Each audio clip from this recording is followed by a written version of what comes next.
sports. We are Baltimore. We are South.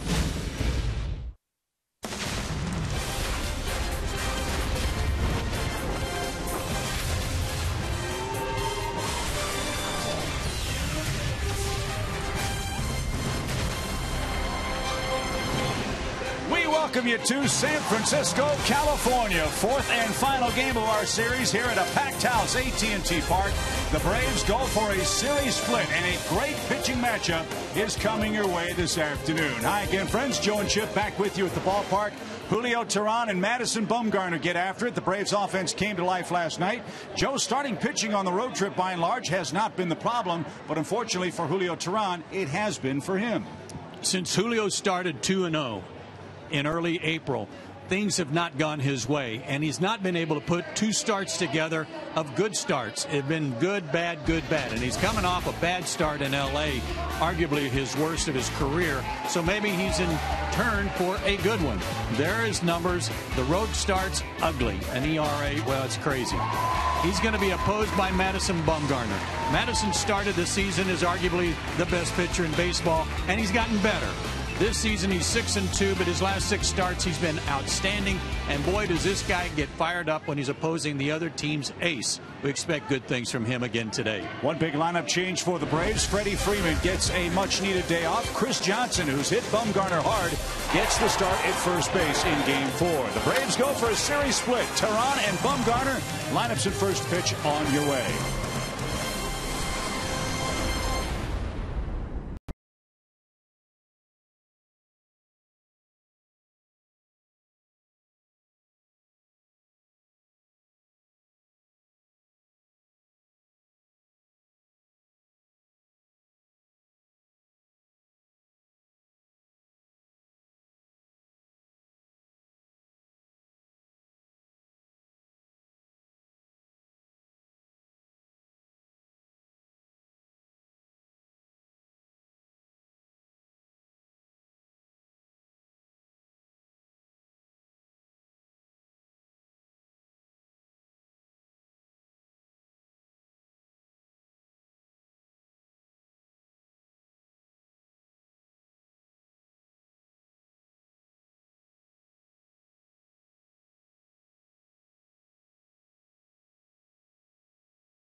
Another beautiful day in San Francisco. McCovey Cove is packed. So is AT&T Park for the Braves and Giants. Julio Teheran and Madison Bumgarner. Here's the Braves starting 9. As we told you, Freddie Freeman gets the day off. Chris Johnson gets the start for the Braves at first base. He and several others have had good luck against, as Joe said, man, that might be the best pitcher in baseball, Madison Bumgarner. You ought to be scared to death today with the numbers that are against him in the lineup for the Braves. His first 4 starts, he wasn't all that good, but boy, oh boy, his last 4, 4-0, 1.80 ERA and no long balls.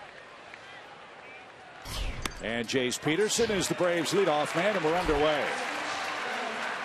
Dale Scott has the plate for Game 4 of the series. 91-94 fastball, slider, curve, and changeup. Very deceptive. Little tapper hit toward short. Crawford's got it, and his throw gets Peterson by a step, and we're underway in San Francisco. One man down. A look at the Giants' defensive lineup. It's Aoki, Pagan, and Pence left to right in the outfield. Brandon Belt, Joe Panik, Brandon Crawford, Matt Duffy is the third baseman. Buster Posey, after a night off last night, is back in harness behind the plate.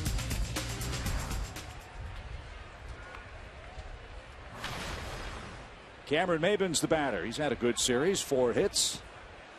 And he has a lifetime homer against Madison Bumgarner. Cameron's having a great month. 17 RBIs in May. He had 15 RBIs all season last season with San Diego. And he has really found a home hitting second for the Braves behind Jace Peterson. And that's up and away. 1 ball, 1 strike. Kevin Seitzer told me the other night that he is working so hard and has worked so hard to get to this point of trying to shorten his swing.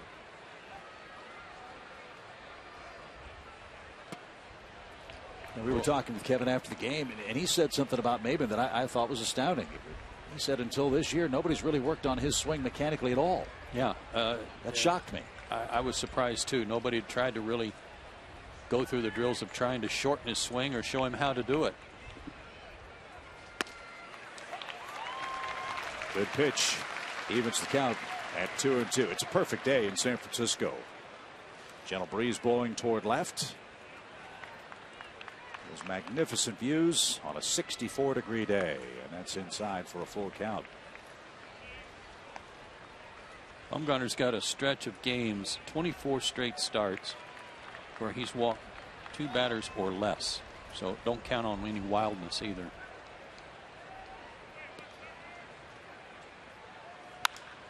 In the air toward Pence in right, and he got an awkward route but made the play for the second out of the inning. Can't imagine this is an easy outfield to play, especially for guys like Hunter Pence in right field. You have the high wall, you have all those odd angles, and of course the swirling wind. Yeah, right field's very difficult here because of all the different materials used out there too. There's brick, there's padding, there's concrete. Get some funny bounces off the wall too. Nick Markakis, the batter. He moves to the 3 spot with Freddie Freeman getting the day off. And to echo Joe's point in the pregame show, this was not solely because Freddie Freeman's struggling at the plate. He needs a day off. He needs a mental day. Yeah, worn down. And he wanted to play today and felt it was his responsibility to try to get after arguably the Giants' best pitcher. Swing and a miss. But the Braves do have in Chris Johnson, a man that's had good luck against Madison. So you kill 2 birds with 1 stone. You give Freeman a break. You get Uribe and Johnson in the lineup at the same time today.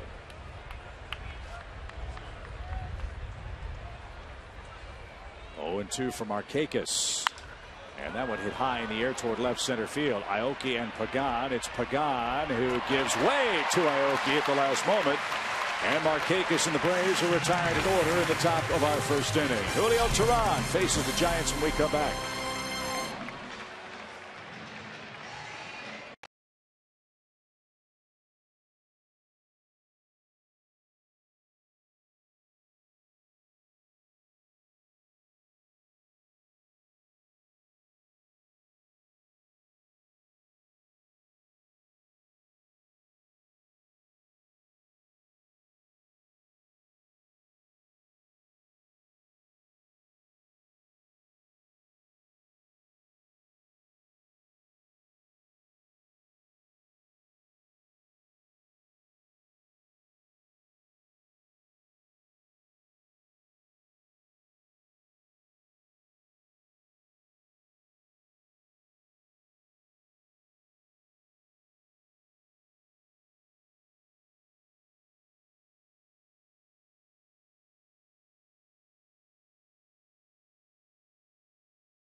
stuff, low price every day. That's how our producer Brian Woodrum got to the ballpark. His own sloop. That's a clipper. That's a clipper? Yeah. Oh, I'm sorry. You know what? I forgot. I should have turned over all the nautical references That's to you. a Mendocino clipper. Yeah, that's a very good Major League manager. Bruce Bochy. Here's his starting 9 presented by Academy Sports and Outdoors. Buster Posey is back in the lineup with good reason. He has hit Julio Teheran very hard. A couple of homers among his 7 head-to-head hits. The Braves righty could use some better luck out west. Boy, I'm telling you, out here on the road, out here, 1-6 his last 7 starts, high ERA, high batting average, and a lot of that is his last start against the Dodgers. 4 1/3 innings, 10 hits, 8 runs, got beat 8-0. He wants desperately to turn that around today, so much so that he hiked his pant legs up. Like it too. as Nori Aoki swings at the first pitch and pops it on a play foul. His 4 keys to pitching success today. Number 1, more 4, less 2. More 4-seamers, please. Less 2-seamers. Quit being so reliant on that sinker. And the first out of every inning. Try to get that leadoff guy and avoid big innings against these guys, because the way they're hitting right now, they can put a lot of hits together back to back. That wasn't the case last night, as Williams Perez was part of an 8-hit shutout by the Braves staff. As Aoki shoots one toward the gap in left center field. Maben covered a lot of ground and made the play. Good effort from the Braves center fielder. Aoki's retired for the first out.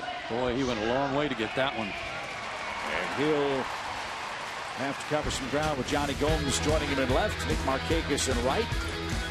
Uribe and Chris Johnson, the cornerman on the Atlanta infield. Simmons and Peterson up the middle, and Christian Bethencourt is behind the plate. Here's Joe Panik, second slot on the Giant lineup card and riding a 5-game hitting streak.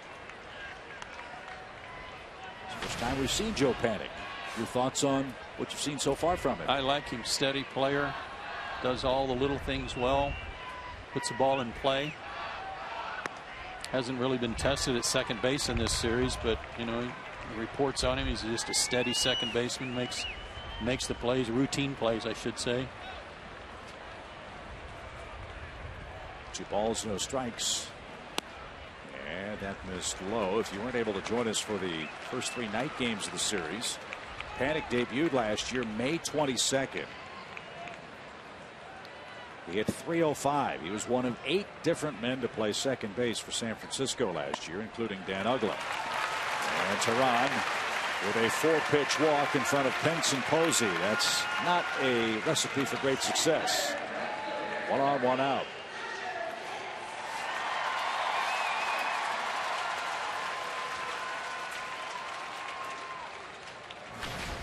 Pence came off the disabled list and was swinging a very hot bat. That hot bat has cooled. He's got 2 hits in his last 20 at bats. Both of those hits have come in this series. And good off-speed pitch had him off stride. Strike 1.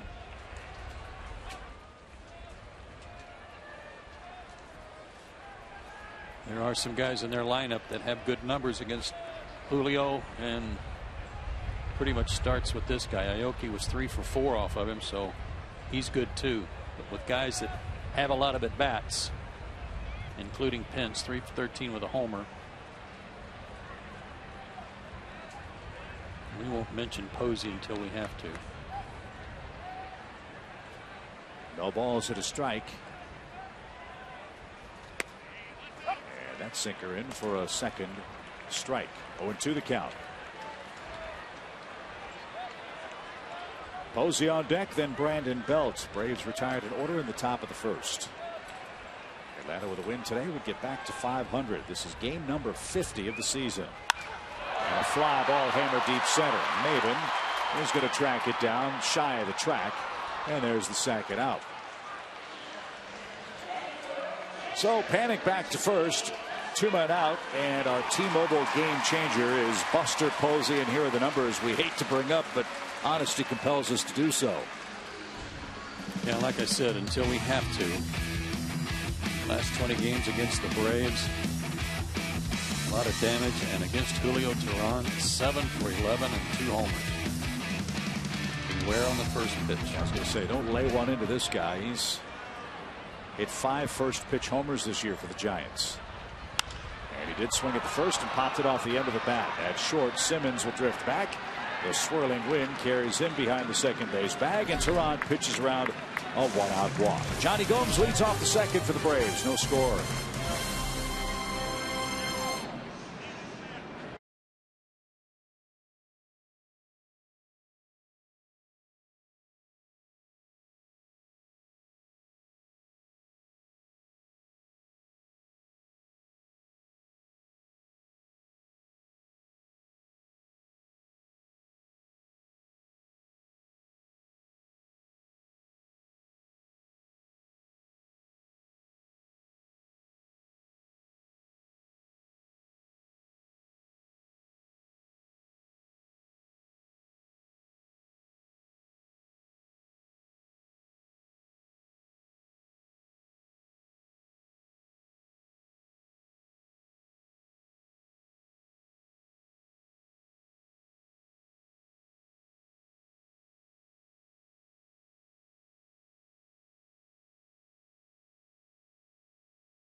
In a major league ballpark on opening day. Check it out. Yeah, and it was pretty obvious he'd been on a horse before. Yeah. Growing up on a farm in North Carolina. He's from Hickory, lives in Lenore, North Carolina now. That was opening day, riding out to hoist the World Championship banner that he so heavily was involved with in returning that championship banner to San Francisco. What a series. Well, and you look at Madison Bumgarner in World Series play. It's an absolute joke how dominant he has been. Madison Bumgarner's World Series record: 4-0, 4 starts, a save, and a 0.25 ERA. Pretty good. Yeah. Johnny Gomes has been good against him too. He's dipped below 200 in his part-time play, but he's 6 for 8 in his career against Bumgarner. Johnny Gomes is our Georgia lottery, hitting the jackpot feature. Well, let's hope he hits a jackpot today. A couple more homers.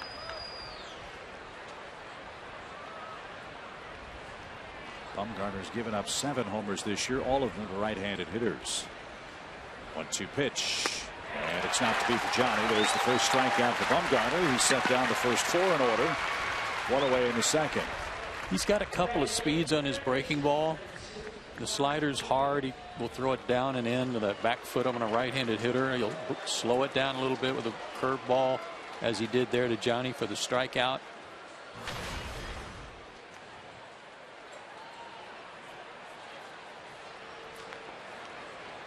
Big night for Juan Uribe last night for the Braves. He had 3 hits, including a long 2-run homer in the 9th inning. His first 3-hit game since last September.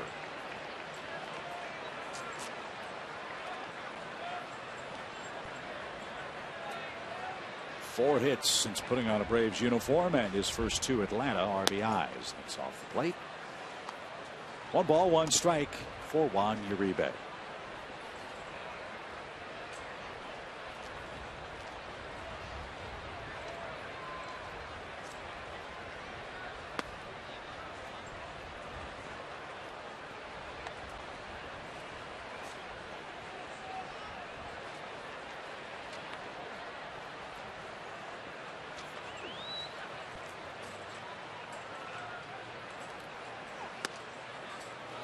Bumgarner's last start wasn't exactly a an eye-popping outing. It'll go in the books as a quality start against Milwaukee, and he beat them 6-3. But he went 6 innings, 4 hits, 3 runs, walked 2, struck out 3, gave up a homer.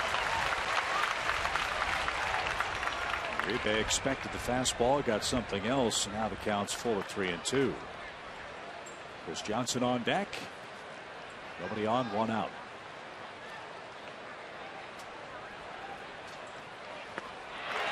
And that one's cut on and missed. It popped away from Posey, but not far enough away from the Giant catcher. Strikeout number 2, and that'll bring up Chris Johnson, our Lowe's Never Stop Improving feature today. Now this goes back a little bit. Since 2013, the best average against lefties in baseball, and good numbers against Bumgarner as well.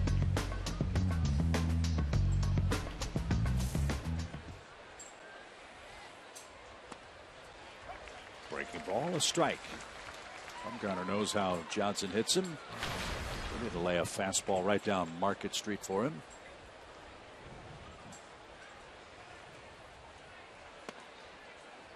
Tell you what, though, he brings one down the Embarcadero. That's wider, and he's in big trouble. 6'5", 235, just 25 years old.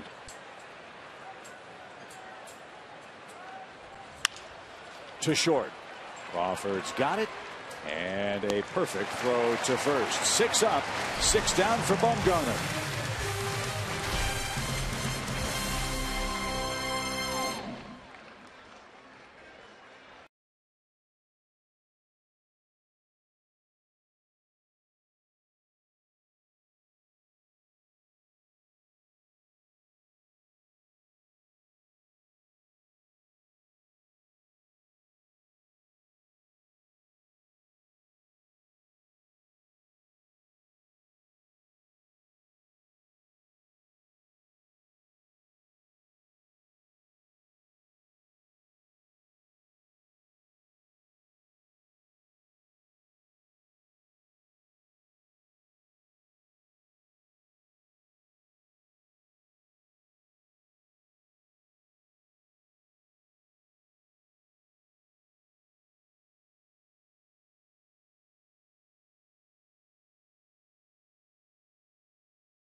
Second inning and a scoreless ball game, and Freddie Freeman not in the lineup today for the first time since 2013.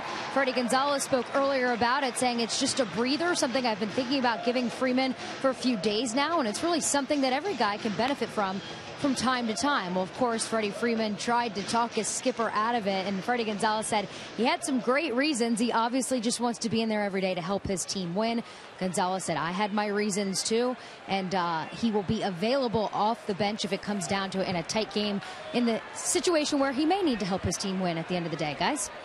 Yeah, and Christina, this doesn't have anything to do with the fact that he's played in all these games in a row or started all these games in a row. It had to do a lot with being responsible. Freddie feels responsible. I don't want people to think I'm dodging Madison Bumgarner and their ace. I don't want anybody to think that, and nobody does, but he needed a rest. Perfect day for it. Brandon Belt leads off for the Giants and takes off the plate. 1 ball, 1 strike. Get this guy. Get the first guy every inning. Belt's had a great month. This is the final day of May already. Belt hit .330 in the season's second month with all 6 of his home runs.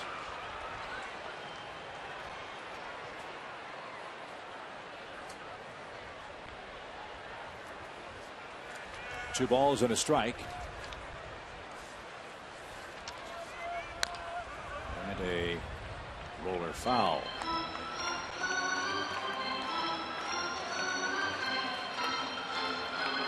They're hopeful of a belt blast.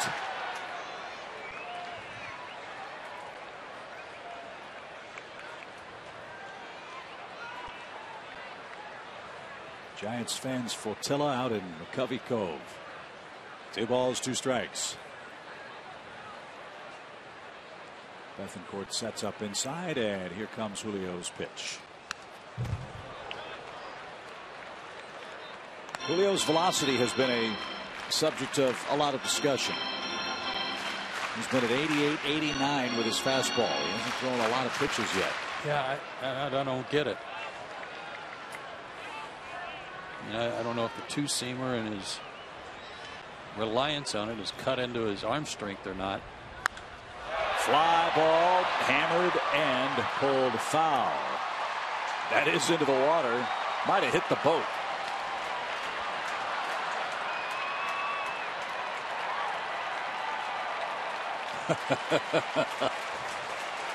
Fans love that, man.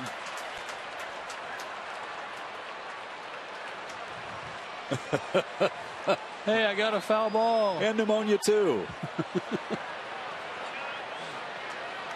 It's great. 2 balls, 2 strikes. High fly to right. Markakis back up against that wall. It's gone. That one didn't hit the water, but it did hit pay dirt. Brandon Belt has hit his 7th homer this month, and the Giants have scored first.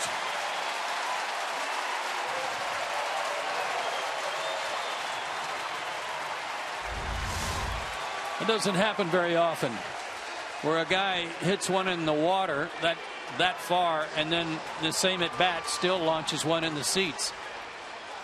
I don't know if that was a changeup or just a horrible breaking ball, but it was knee high and in the middle of the plate. Looked like a changeup. So the Giants lead 1-0, and here's Brandon Crawford outside. A lot of off-speed stuff from Tehran in the first 2 innings. A lot. Yeah. That's his 11th home run allowed. 7 on the road. Beg your pardon. That's his 9th on the road out of 11. I like the first number better. No such luck. Giants, with their 40th home run as a team, have given Madison Bumgarner a lead, and that one over the outside corner. 2 balls and a strike.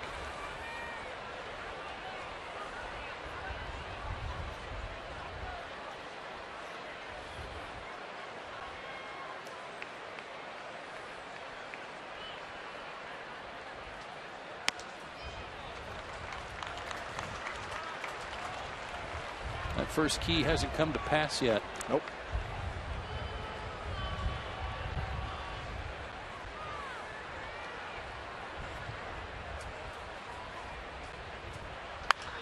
That's another shot to deep right. That's a no doubter.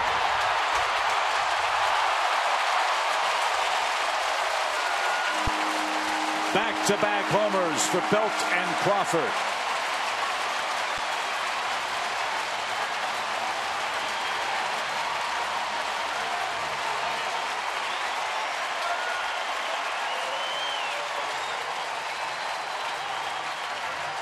This is not Julio Tehran. An old friend of mine, an old teammate, Glenn Abbott, said you either throw 84 or less or 91 or higher, but stay out of that gray area between 85 and 90 because it'll get pulverized, and that just happened again. That pitch at 88 and right down Broadway. 2-0 Giants as Tehran missed for Angel Pagan. 1 ball, no strikes. 12 homers allowed by Julio Tehran. He allowed 22 homers in 33 starts last year. He struck out 186 men. He's on pace to strike out fewer than 150 this year. 1 ball, 1 strike.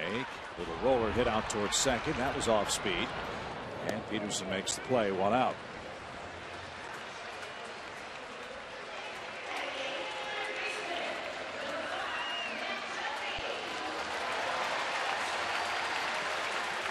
Here's Matt Duffy, the Giants' young third baseman. He's been impressive.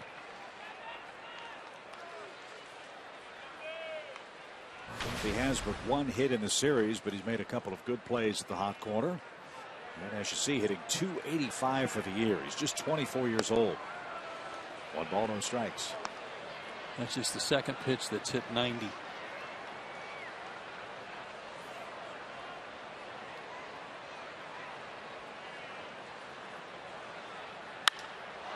That's slicing down the right field line and high off the wall. Not foul. You know, Williams Perez last night pitched a great ball game, and he sat between 88 and 91 all night long. But he had excellent movement. He's a low 3/4 arm angle guy. He gets the ball to back up into the plate on lefties, sinks away from lefties, sinks it down and into right-handers, throws his changeup. But Julio doesn't have that kind of movement, and he didn't rely on that because he was throwing 93, 94. Where'd that go? That's my big concern. I recall earlier this year was against the Mets when he had to avoid a ball hit back up the middle, and he came down on a catcher's squat and had to flex his knee and complained about that. Scared him and startled him. He says, and the Braves have said, he's healthy, and I don't doubt that for a minute. There's no way that anybody on the staff of this organization would send a man as talented as this to the mound at less than 100%. No, I don't think that's it either.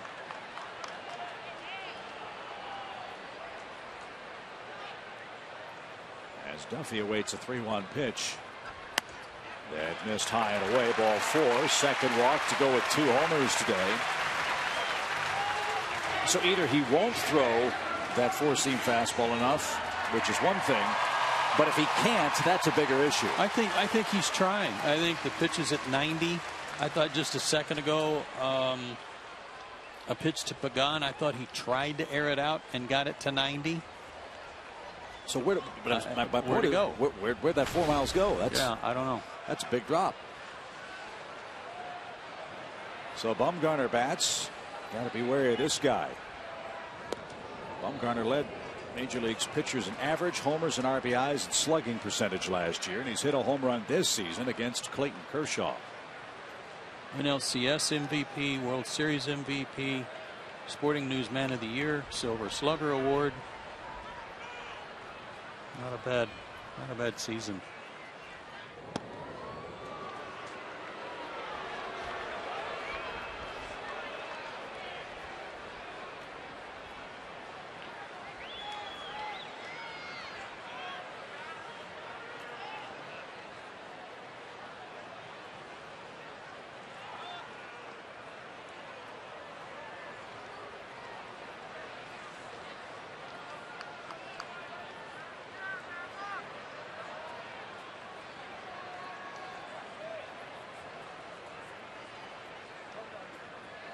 First pitch to Bumgarner. It's a breaking ball, ripped foul and out of play. Bumgarner, the 10th overall pick in the draft back in 2007 for San Francisco. Number 1 pick in the draft that year, David Price. He went to Tampa Bay. And that was the Hayward Freeman year, wasn't it, for Atlanta? You're right. 07. Runner goes, and that pitch fouled away. It's 0-2.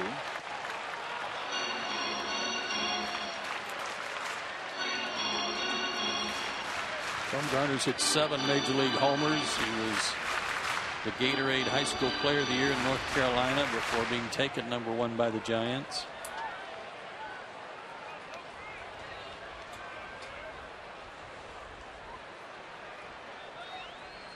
Now 2 strikes.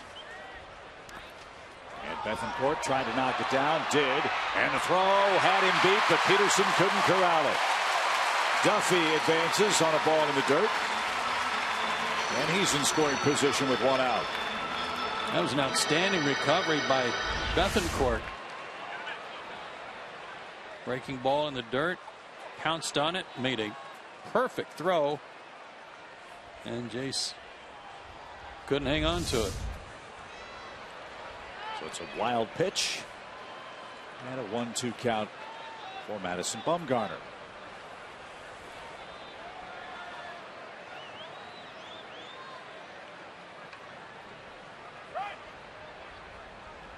The Giant pitcher is granted time.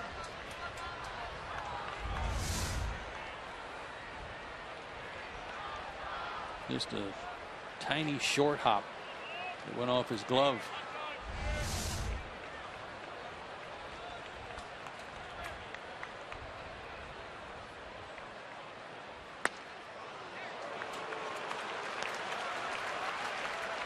'91.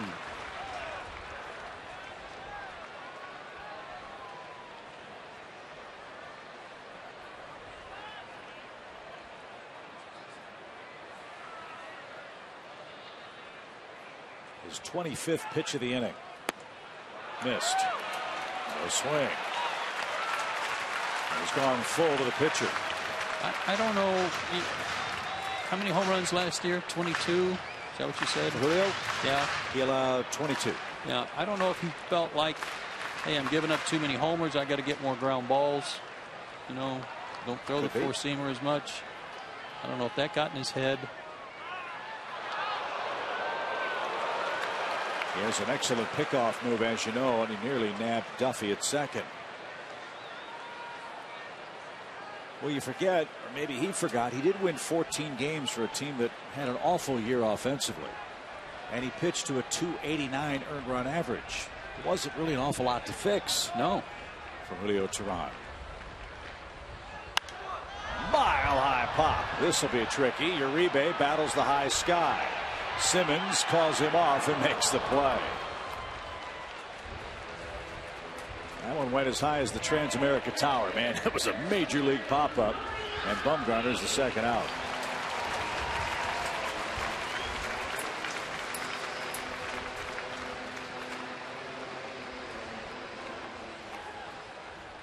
And Nori Aoki will come to the plate. He's been quite a signing for the San Francisco Ball Club. They had to make up for Michael Morse. And Aoki has done a marvelous job. 8th best average in the National League. He's filled the leadoff spot for them. 18 multi-hit games. And he just broke his back. Peterson at second, flips to first. Long inning for Julio Teheran, and back-to-back homers has Atlanta in a 2-0 hole. Belton Crawford went deep.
Well, to get to San Francisco, you got to take the cable car ride, don't you? Look at the beautiful views of the bay.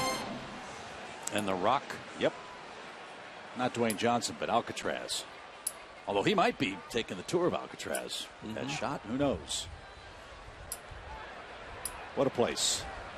What a ballpark. They do such a remarkable job of marketing this team, the in-game entertainment, music. It's just such a great festive atmosphere. They've sold out 353 consecutive games. You don't have brain-numbing music blaring at you every 5 seconds. Oh, that thing in L.A. Good grief. Contests in between innings. People just sit back and enjoy the sights and sounds of the game. It truly is beautiful and refreshing. Ground ball to third takes care of Ambleton for the first out. Of course, winning creates the best atmosphere at all, and 3 world championships in 5 years certainly helps. But when you come to the games here, everybody's got something Giants related on. I mean, all of them. They've got the caps, the jerseys, the parkas, the blankets. And even the folks who don't go to the games and just hang around the ballpark before and afterward, they too are bleeding Giants black and orange. It's great.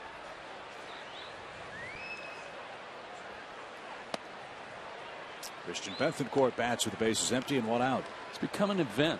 It's kind of like during the 14 straight division titles in Atlanta. You know, people wanted to be seen at the game. People wanted to go enjoy the game because they knew there was a real good chance they were going to win. Crawford cut it off. Duffy was there as well. It was the shortstop who made the play, and Bethancourt a broken bat out. Smart call, though, by Crawford to tell him to let it go, because Duffy would have had a hard time stopping and throwing back to second base, whereas the Giants' excellent shortstop had an easier time of it.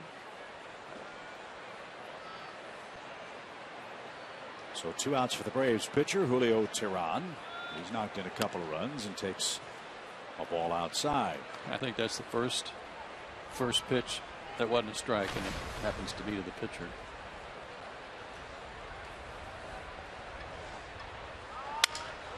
In the air toward left. Aoki got a good jump. 9 up, 9 down for Madison Bumgarner. He's been staked to an early 2-0 lead.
Dynamite. Hunter Pence might be their man for the dance scene. Yeah, he's endorsed a line of pants that he likes to wear, and this was part of the commercial. But we gave him the nickname the Praying Mantis a few years ago, and I think that kind of shows it right there. That's perfect. I think Hunter Pence stole the idea for those pants from our pal Tom Hart. Good have. Yep. That's great stuff. Great find by our crew. As we head to the home third, Panic, Pence, and Posey coming up. 2-0 Giants. Back-to-back homers from Belt and Crawford started the last inning. And Julio gets ahead with a strike. Panic walked in the opening inning.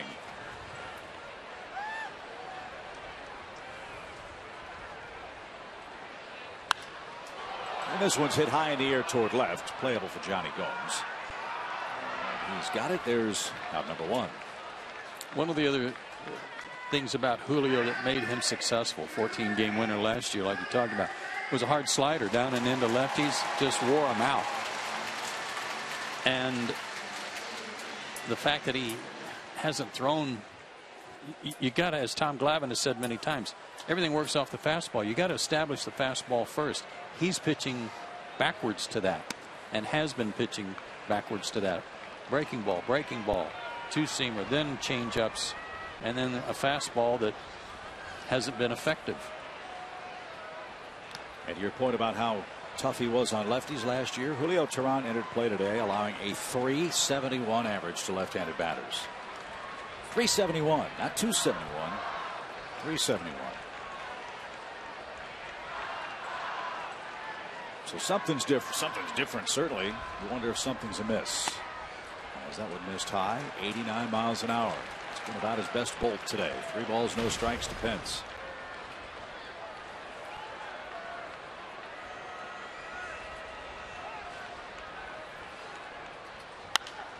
Popped him up. And Simmons at short is underneath and makes the one-handed catch. Then almost popped out of the top of his glove, but he's stuck with it. 2 out. And here's Buster Posey. We were having a fun conversation after the game last night. It's always fun to think about, all right, you're starting your dream team. You get an expansion team that's going to play in the National League in Vancouver, just to throw out a city. And you have to pick one player to start your franchise, and you have to pick a player out of the National League. Who do you take? Yeah, and not from your own team. And not from your own team, right? Can't pick from your own team. This guy his guy's name came up several times in the conversation. Obviously, his pedigree in the major leagues is very well established, and he's still very young. He's so versatile too, is what makes him attractive. He can catch, he can play first base, he can handle his staff, he's a leader, and boy can he hit. 1 ball, 1 strike. And that a beautiful pitch. It's 1-2. Bryce Harper got some votes. Clayton Kershaw, Madison Bumgarner got some votes. And Anthony Rendon from Washington, who's nearing a return for the Nationals. Maybe another week or so before he's back. They could use him. With Jason Worth out with 2 fractured bones in his wrist. Yeah, it was an interesting conversation, and the difference of opinions about would you take a pitcher, would you take a position player with that first pick. Yeah, there were some guys who said, look, I'm going to build my team around pitching. If I know I have that horse at the top of the rotation, be it a Bumgarner or a Clayton Kershaw, I know every 5th day I have a chance to win that game. But it's also hard to pass up a guy that can be in your lineup 140 times a year. And a position player like Buster Posey. 3-2 pitch is taken low. Another off-speed pitch. And Posey earns the 3rd walk from Julio Teheran. That's 25 of those. Chip, maybe what it is that he's throwing these off-speed pitches, but he's not locating them. You know, it's like the changeup that Belt hit out. I think that was may have been, I got him confused, maybe been Crawford's pitch that was a changeup. But they're not where he wants them. A 3-2 breaking ball. You need to throw that for a strike. You don't have to, because you got 2 outs and you don't want to give in to Buster Posey, but it wasn't good enough for him to even offer. So maybe that's part of it. We're on the fastball. I'm on the fact that he's not throwing as hard as he used to. He doesn't use his four-seamer enough. But maybe the other side of it is just the other pitches aren't as effective because he's not putting them where he wants. I don't have the answer to this, and maybe Gretchen can look it up for us. I wonder what Teheran's swing and miss rate was last year and what it is this year. I don't remember this season being many swings and misses from Julio, because he does have swing and a miss stuff, ordinarily speaking. He hasn't so far this year. Already 53 pitches with 2 outs in the third. 2-0 Giants.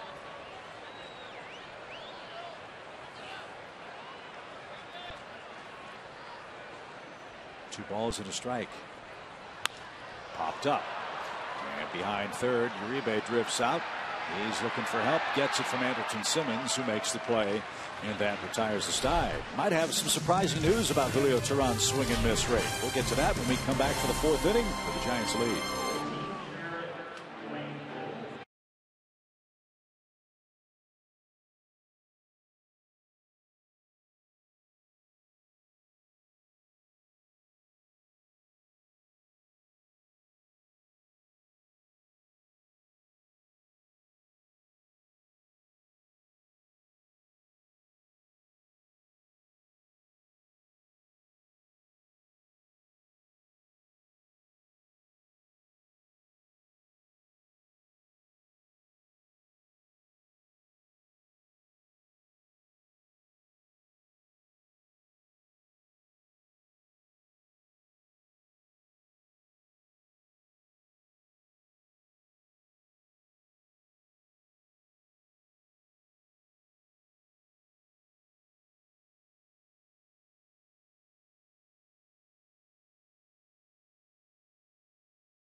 Coca-Cola bottle slide, a big baseball glove, and a wiffle ball park for the kiddies. What a place. Pop sensation Charlie XCX will perform after the game on Wednesday, June 10th. A free post-game concert presented by Coca-Cola and Delta Airlines. VIP field passes are available for $20 a piece. Get your tickets now at braves.com/concerts. After we play the Diamondbacks, the Braves return home for a weekend series with the Pirates. Then 4 games with the San Diego Padres. Then we hit the road again. New York and Boston. A brief 5-game road trip for the Braves. That's a weird road trip for Pittsburgh because they come in here next and then go to Atlanta. So I don't know where they are right now. They're in San Diego. And they play tonight. So we'll race them back to Atlanta. Jace Peterson leads off. 9 up, 9 down for Madison Bumgarner.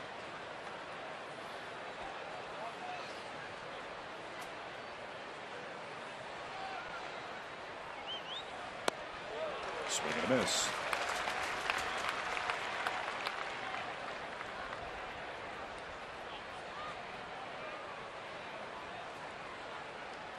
Picked up that save in Game 7 of the World Series on 2 days rest and 5 innings of 2-hit ball. Just walked up Jace Peterson with his 3rd strikeout. So let's continue our discussion about starting your team. You have to pick a left-handed pitcher. Do you take Kershaw or do you take Madison Bumgarner? Bumgarner's got 2 years. He's 2 years younger. Not as many wins, but he might catch him in 2 years in that category. He's got 3 rings. Boy, is he good in the postseason, and a surprising line there for Kershaw in the postseason. How'd you like to be in the enviable position of being able to pick either one of those guys to anchor your rotation. Yeah, they both are excellent fielders of their position. They both can hit. But it's been Bumgarner who's gotten the best of Clayton Kershaw in their head-to-head matchups. He's beaten him twice this year.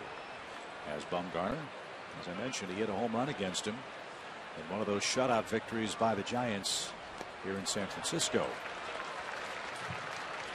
Dodgers 4-game runless streak on the road ended yesterday in St. Louis. The Cardinals came back and beat them again today. That was a 3-1 final at Busch Stadium. So if the Giants win this ball game, they'd move a half game ahead in the West again. Maven rips it out of play. Hey, great catch by a fan. The ball hit him in the glove. It knocked him backward. The ball popped in the air and he snagged it with the glove. That was awesome.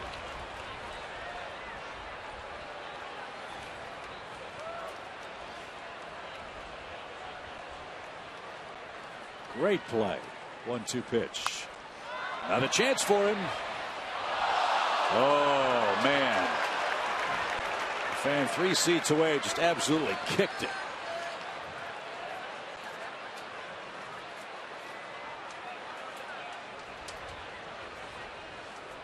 One ball and 2 strikes.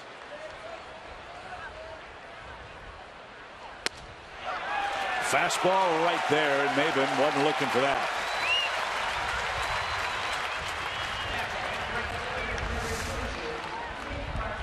.93 at the knees.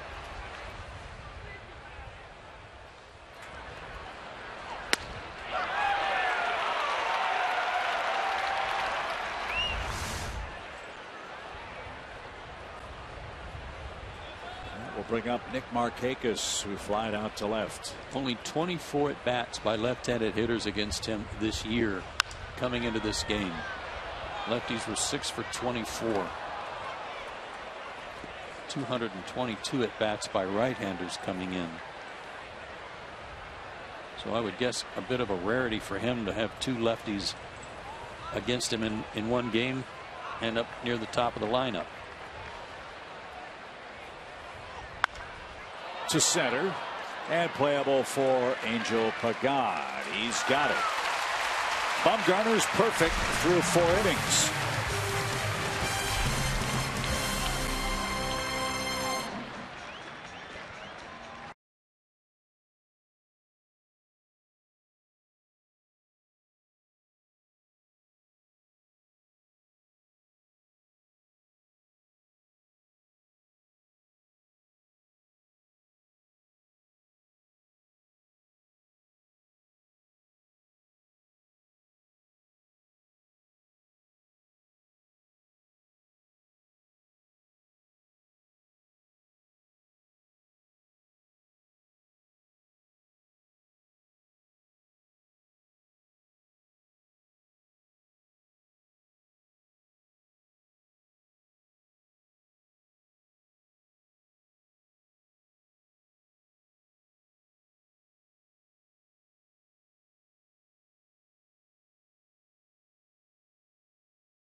In today's ball game, and he's the subject of our AT&T Uverse trivia question. Over the last 5 years, Brandon Crawford's recorded the 12th most RBIs by shortstop. Who has the most RBIs among shortstops in all the big leagues, I assume? Yeah, I was just going to ask that. Tulowitzki comes to mind. He's hurt about every other day. Right. So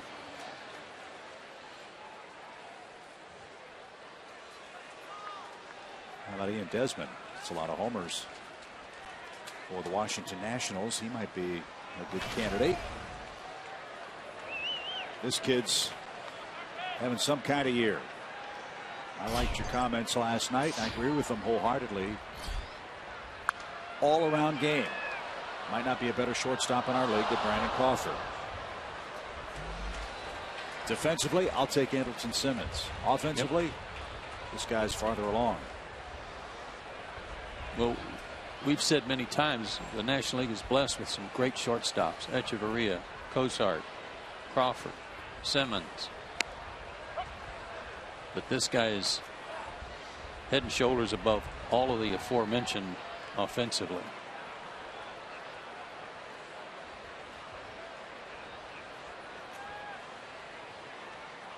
A ball's 2 strikes. That fastball had a little life on it. It's 1-2. We were talking about Julio Teheran and his swing and miss percentages the last time he was on the mound. And we have an interesting graphic to show you as this ball is lifted in the air toward left center field, and Gomes with a diving catch makes the play for the first out. Go Johnny G. Nice play. Yeah, he's got a lot of family and friends here too from the Napa Valley area, which is where he hails from. Nice catch.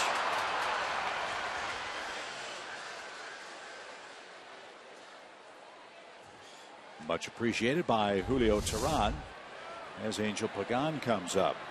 Wondered what Julio's swing and miss rate was last year when he had 180 some odd strikeouts, 186 to be exact. His swing and miss rate last season was about 25%, 1 out of every 4 pitches. This year his swing and miss rate is actually higher, believe it or not. Here's the 1-0 pitch to Pagan. That's lifted softly towards second. A lot of pop-ups from Julio. But what's high is, to your point, Joe, command. Look at the walks per 9 inning and how that spiked. Yeah, the walks per 9 innings it hasn't doubled, but it's close to it. So just the location, not just the walks, but the location of pitches that are being hit apparently are a lot better pitches to hit.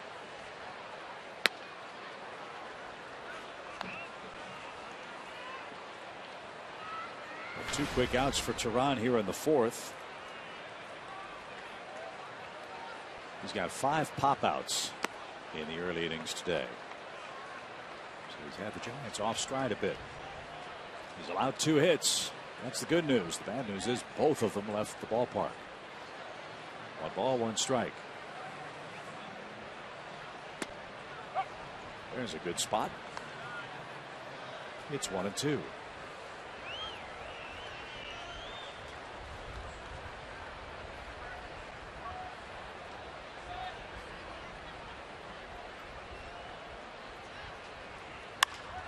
Up the middle, Simmons gives ground. Fields behind the bag, and Johnson couldn't corral it at first. Simmons' throw pulled Chris to the outfield side of the bag, and Duffy will reach, and that'll clear the pitcher.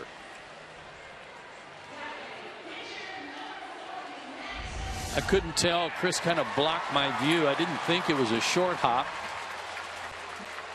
Looked like it was just right at ground level. That's an error on Chris Johnson. And Bumgarner will bat here in the 4th. He popped out his first time up.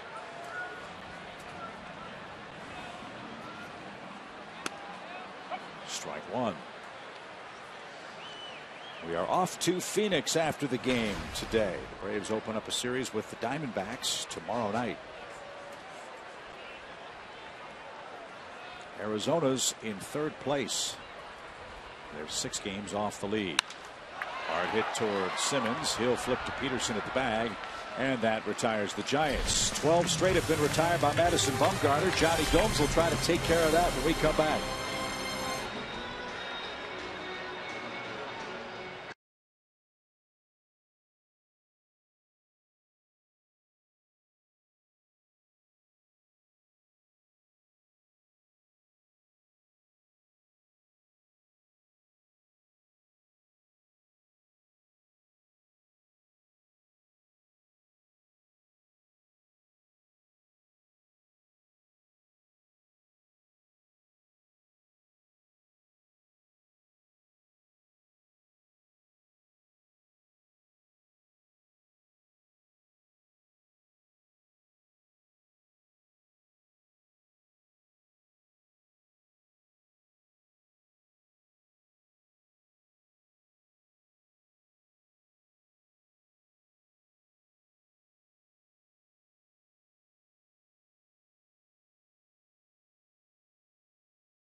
Francisco. Time for our hello, Freddie. Cold hard fact presented by Frostbrewed Coors Light. Consecutive games played streak. Well ahead of the next closest, Adrian Beltre. Stare down. Camera never blinks, Freddie. Johnny Gomes will lead off. He struck out back in the second inning. Bumgarner's been perfect through 4 and missed outside, ball 1.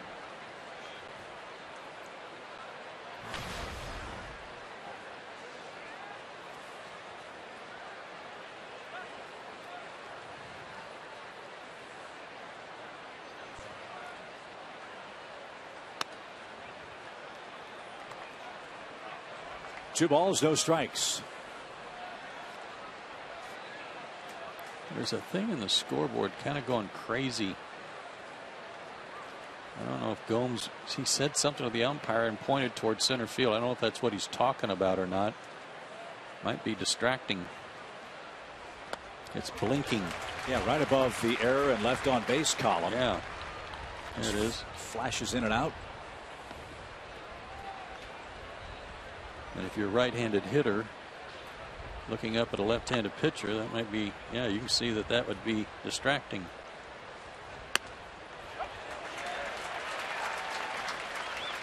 Two and two.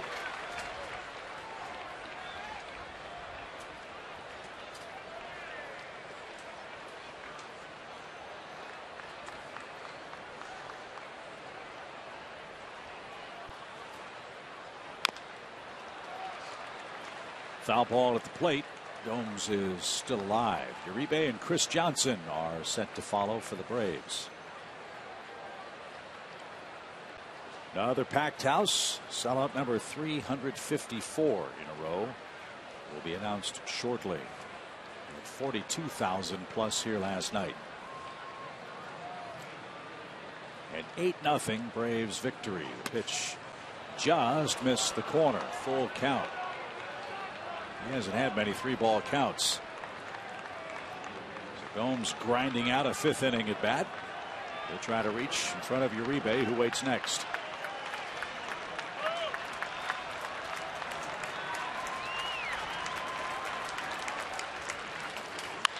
Sharply hit and a base hit for Johnny Gomes. So there goes the perfect game bid. The no-hit bid as well, and Gomes aboard, and it'll bring the tying run to the plate. Fastball. Just waited and turned on it.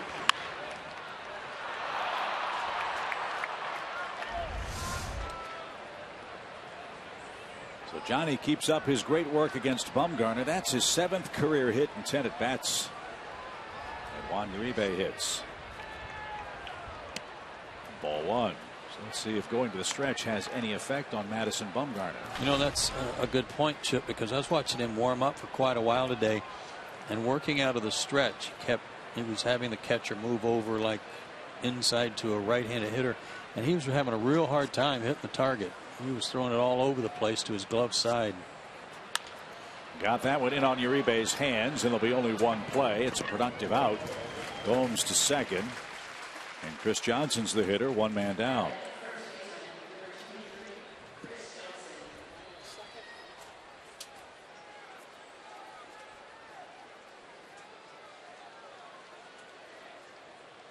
Chris grounded out to shortstop. That ended the Braves' 2nd inning. Belt and Crawford have homered for the Giants. Those are their lone hits. The Braves have 1 hit. It was Gomes' leadoff single here in the 5th.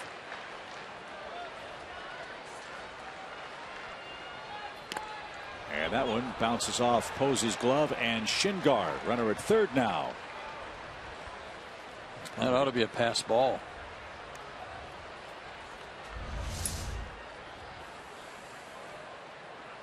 Absolutely.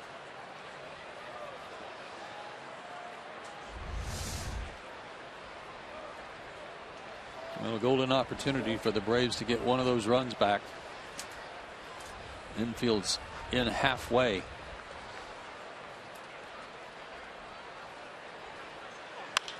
Line drive into left center field. That'll get down for a run scoring hit. So Chris Johnson continues to kill lefties, and Bumgarner in particular, and the Giants lead now 2-1. 2 hits for the Braves in the inning, and the pass ball helps big time.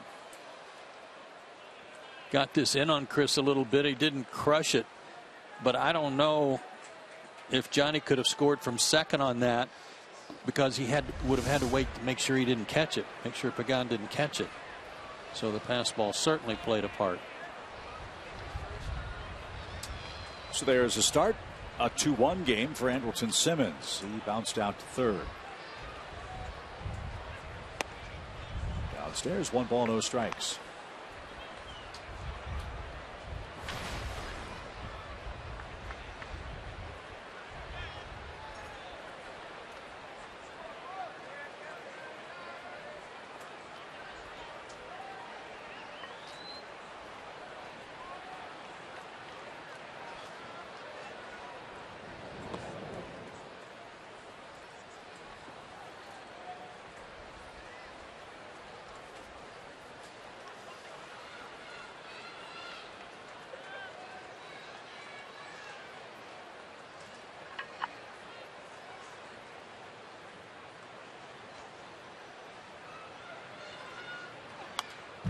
Good cut, fouled straight back. It's 1-1.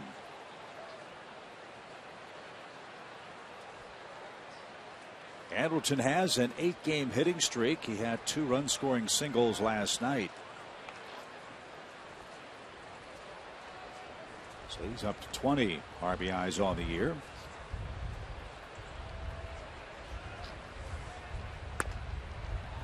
Missed wide. 2-1.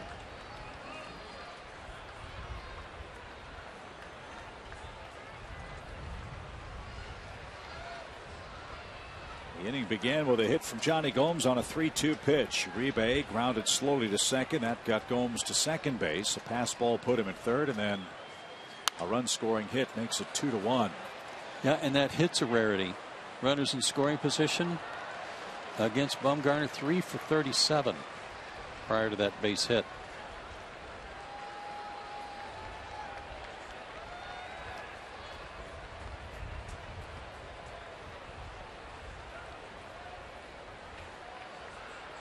So the Braves are making him work now.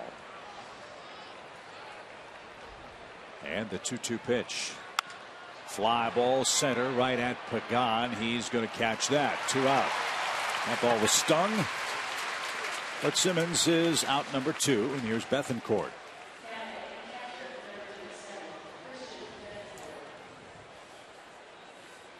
Christian 0 for 1. Pitcher due next.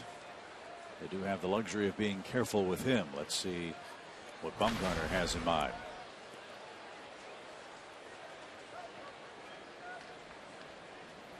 Wind blowing out toward right center. It's a swirling wind at AT&T Park. And a mammoth pop fly down the left field line. Aoki near the bullpen is not going to have a play.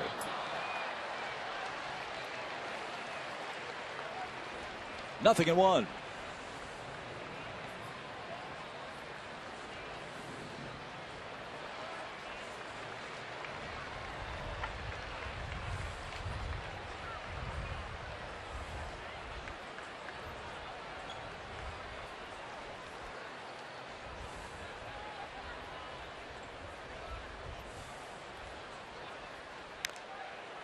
Fouled at the plate.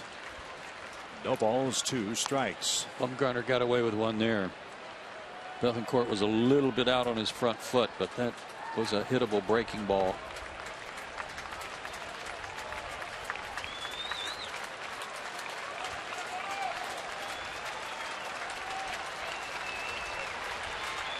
Now the 0-2 pitch is bounced foul. We'll do it again.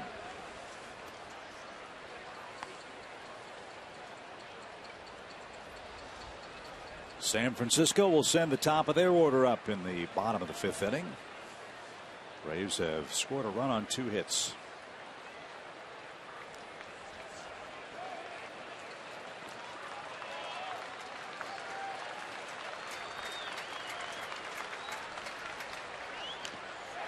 Christian fouled it away at the plate.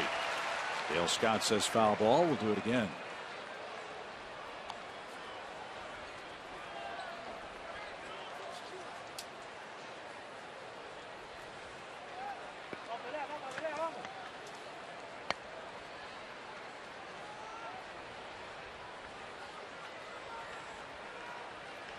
You make another mistake with that breaking ball. Christian can get his first big league homer. Turn this game around. Posey blocked it. It was in the dirt. 1 ball, 2 strikes.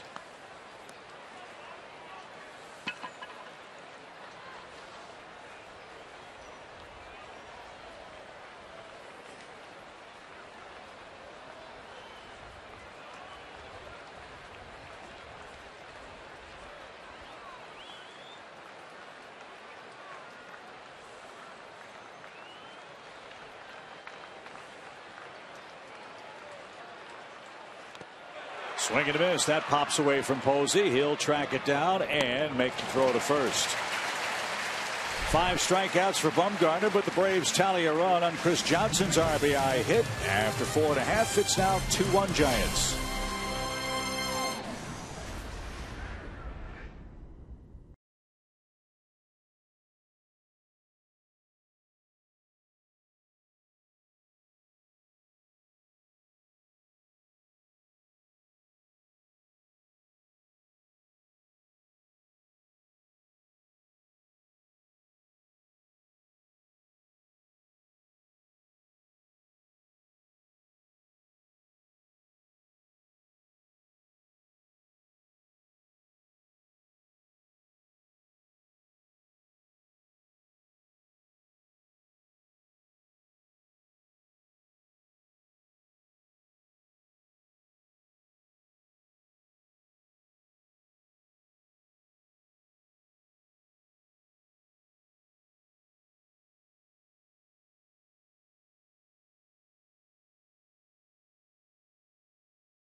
Two to 1 as Julio Teheran takes him out once again. I caught up with his battery mate Christian Bethancourt earlier today and talked to him about how the two of them are really good friends. They spent a lot of time together in between starts away from the ballpark. They go way back to when they were kids, and I asked him if that translates to when they are on the field, and Christian told me that he tries to, as much as he can, help Julio to relax and kind of look at it like they're playing just a game of catch and have fun out there and really get into the game that way, kind of relax and enjoy it while he's out there. He's got Christian on his side to help him every chance he gets, and he said, you know, I really look forward to Julio going out there because I want him to do well. I want him to pitch great. He said it's a long season, so I try to help him every chance that I get to just stay on track and keep an open mind every time he takes the mound. Well, they're working a lot better, Christina, after that second inning that saw the Giants hit a couple of homers back-to-back. And Aoki with a tricky hop to second. Peterson stayed with it. That's a marvelous play. Right off the edge of the grass. We don't talk enough about Jace's defense, I don't think. That was super. He doesn't get that. That's big-time trouble. Here's Panic. He's walked and flat out. Great reactions.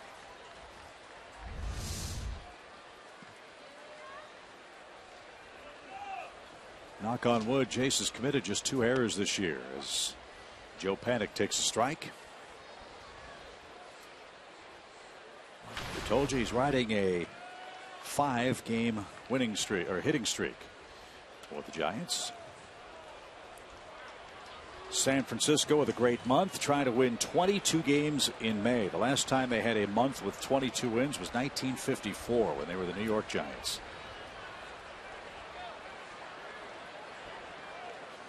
They're 21-8 this month. Little tapper hit towards Simmons. Third hop, he's got it and got his man. 2 out. 92 fastball. That's encouraging. 2 outs for Hunter Pence. That winning percentage for the Giants, though, is not the best in baseball this month. You know who has the best winning percentage? Minnesota Twins. How about them? On Paul Molitor. The Twins entered play today a half game behind Kansas City and 2.5 games ahead of the third place Tigers, who play tonight in Anaheim. That's the Sunday night game.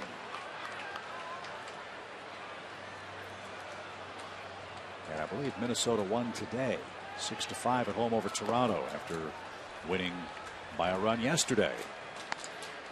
Well, they've got an excellent closer. If they get the lead to Perkins at the end of the ball game, he's been great at finishing them. You know who else has been pitching great for them?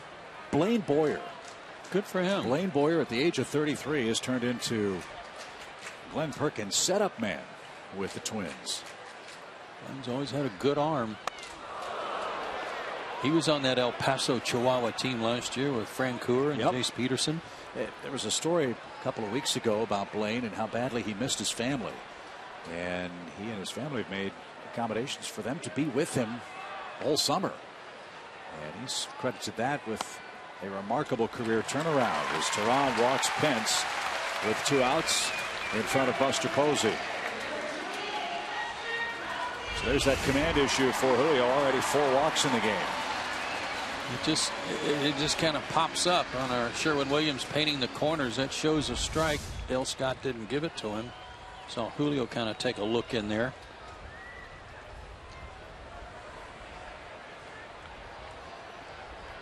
Posey's popped out and walked. Beware the first pitch. And it stayed inside, ball 1.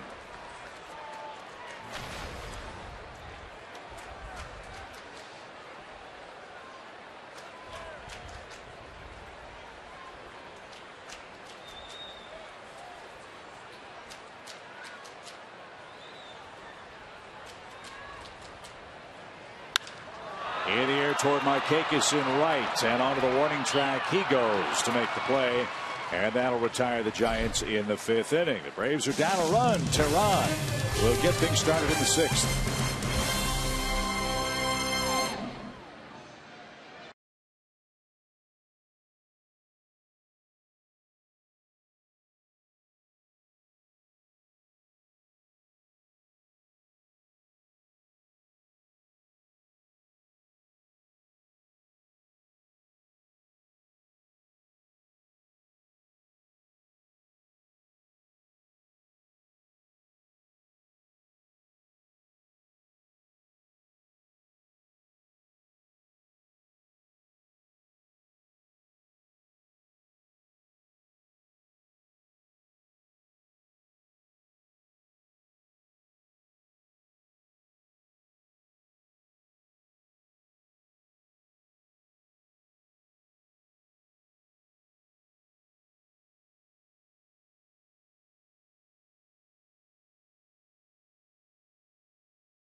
See if the Braves offense can do a jailbreak against Madison Bumgarner here in the 6th inning. Back to our AT&T Uverse trivia question. Brandon Crawford has the 12th highest RBI total as a shortstop over the last 5 years. Who's got the most? I got Rollins or Tulowitzki. That's all I can come up with. I'm going to go Ian Desmond. Okay, I'll go Tulo. Way to go. Man. 308. A lot of home runs for Desmond. Might also have the highest error total in the last 5 years, unfortunately, from Washington's perspective. So Julio Teheran shows bunt and takes it low. Yeah, I inadvertently left Ian out of that list of good shortstops in the National League. He's got the hitting working. He just needs to work on the defense. He kept getting better and better over 3-4 consecutive years, and now the error totals are rising again. And Washington lost again today. The Reds beat them 8-2. Had some issues in that series. Ground ball to short. There's Crawford. He got Teheran for the first out. Bryce Harper got plunked with a pitch the other day. Didn't play yesterday, and I think they may have plunked Joey Votto, who was talking to Bryce Harper as he got to first base the other day and said, "Put the bat down, you got hit. Come down to first base." Every time Harper gets hit, he thinks he's the only guy in baseball history that ever got hit. Like, you're not supposed to pitch me inside. Grow up. So Washington's lost 3 in a row. The Mets are the second place team in the division, and they closed within a half game. They beat Miami 4-3 today. There's Bartolo Colon and David Phelps. Giancarlo Stanton yesterday hit 2 mammoth home runs at Citi Field.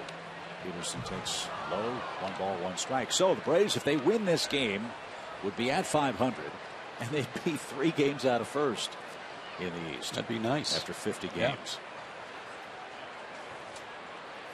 Reds have been playing some bad baseball, and they sweep the Nats.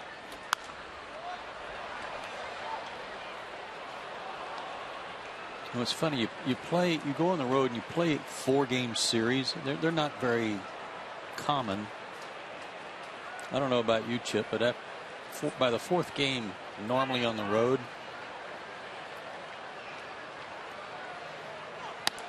by the 4th game of a series, I'm sick of their ballpark, sick of their press room food. Don't like their players. Don't like to watch their players. Don't even want to talk to the other broadcasters. Punch them right in the nose, yeah. But not here. Yeah, right. None of that applies here.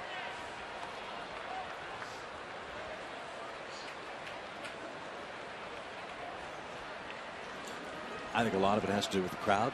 There's such, as I said, I've said a couple of times, there's such an energy when you come to a packed house.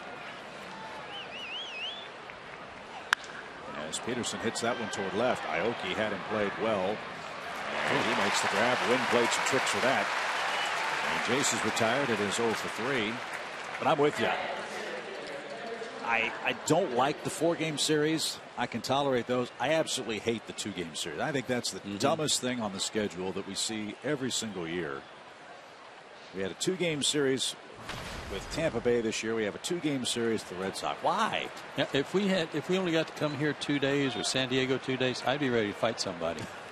Right? Yeah. What's this all about? I don't understand that. Cheated somehow. Yeah.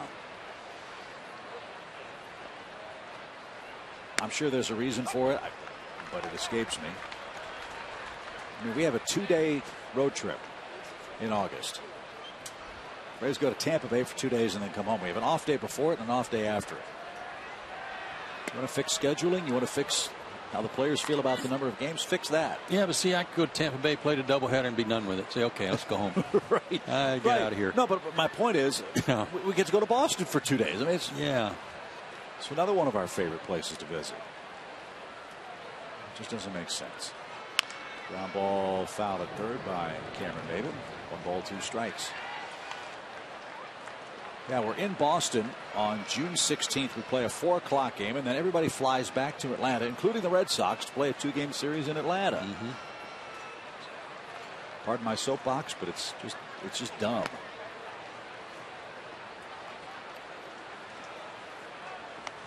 Two balls, 2 strikes, 6th inning. Madison Bumgarner staked to a 2-0 lead, has seen that shaved in half. It's 2-1. He's held the Braves to 2 hits. Julio Teheran has held them to 2 hits.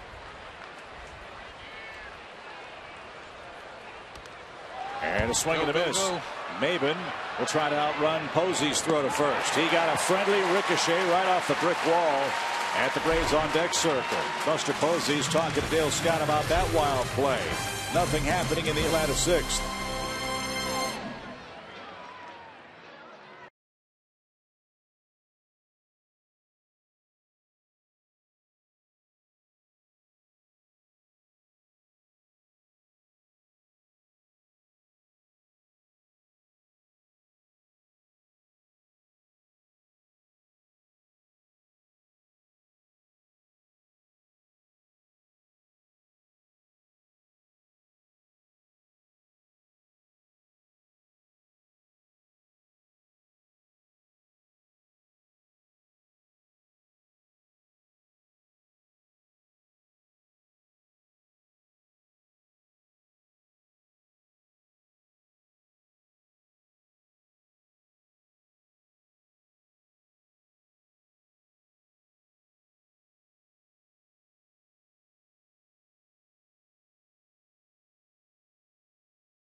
Is the San Francisco first baseman, and he has our Toyota key player of the game. He had just hit a splash homer, but foul. Got all the fans fired up. And then followed that in the same at bat with a home run. And then Crawford went back to back with him. After a 7-homer month, they may have to rename him the Hammer. For the Giants, all 7 of his home runs have come this month. And a shot to left. A leadoff single for Brandon Belt. So he's 2 for 3.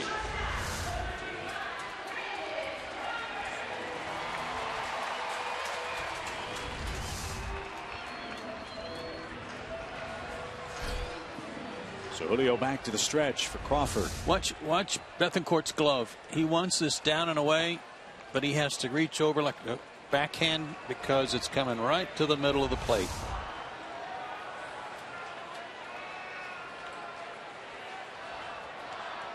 So he's missing by that much, and that cost him a hit. The third of the day for the Giants, and ball 1 to Brandon Crawford. I will say this: his fastball's picked up a little bit.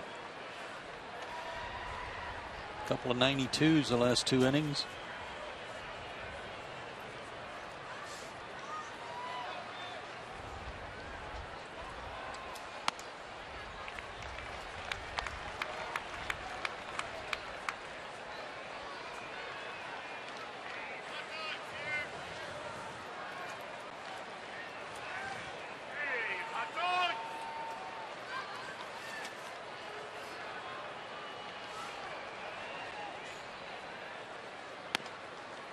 Bethancourt tried to steal a strike there, and Dale Scott had none of that. 3-0.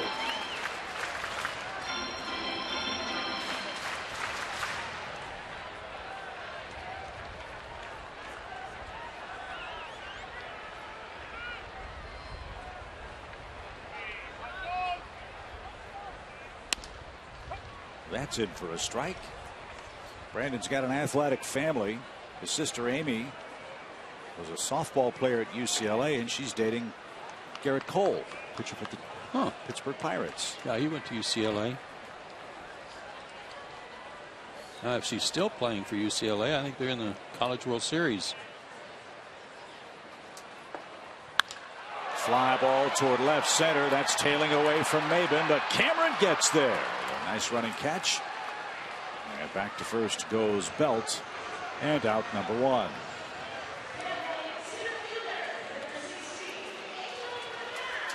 This is Angel Pagan now. He's hit the ball to the right side twice. Once in the air and once on the ground to second base. And action begins in the Braves bullpen. That's Donnie Field.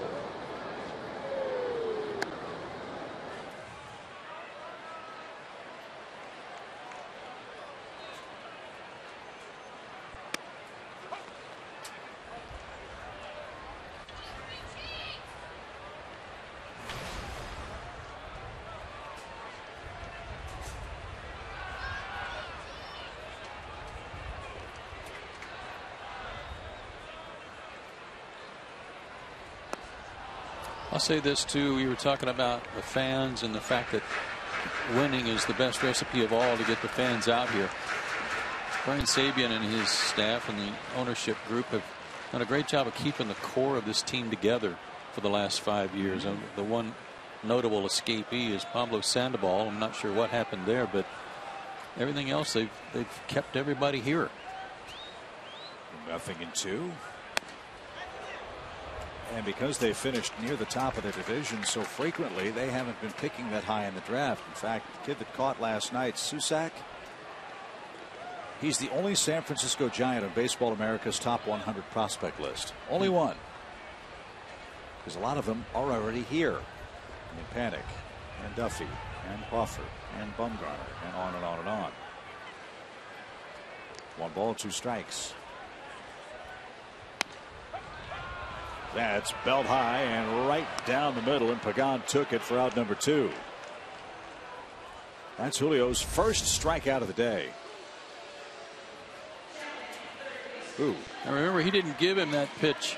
That was actually a little better pitch earlier in that upper inside corner. Forget who the walk was to. Might have been Hunter Pence. Might have been to Pence, up and away, but got it that time. So here's Matt Duffy. Wild swing. Chippy only struck out 1 in that start against the Dodgers, 4 in the 3rd innings.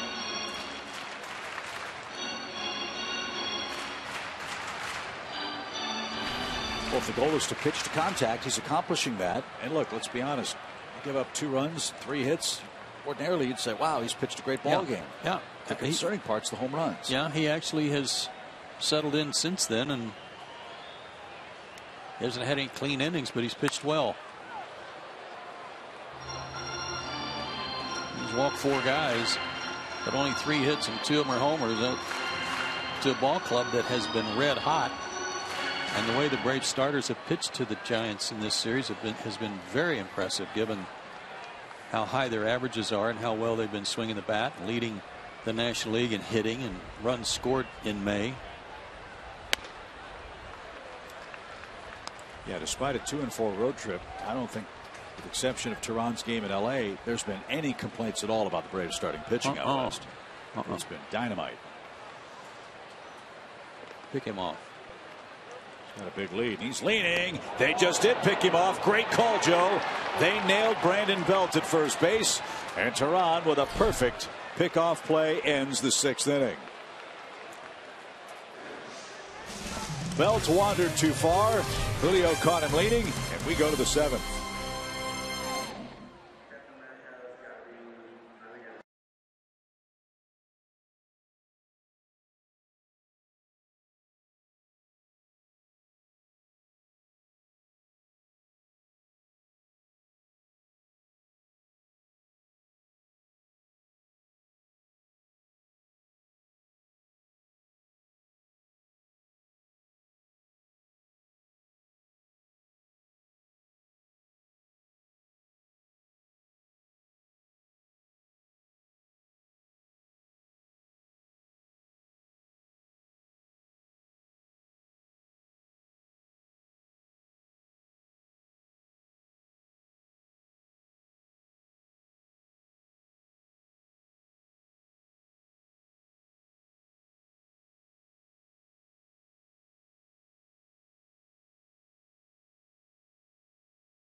Doors, right stuff, low price every day.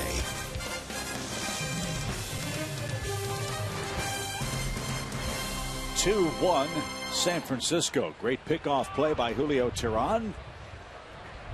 Ends a Giant threat in the 6th. Markakis, Gomes, and Uribe now against Madison Bumgarner for a 3rd time.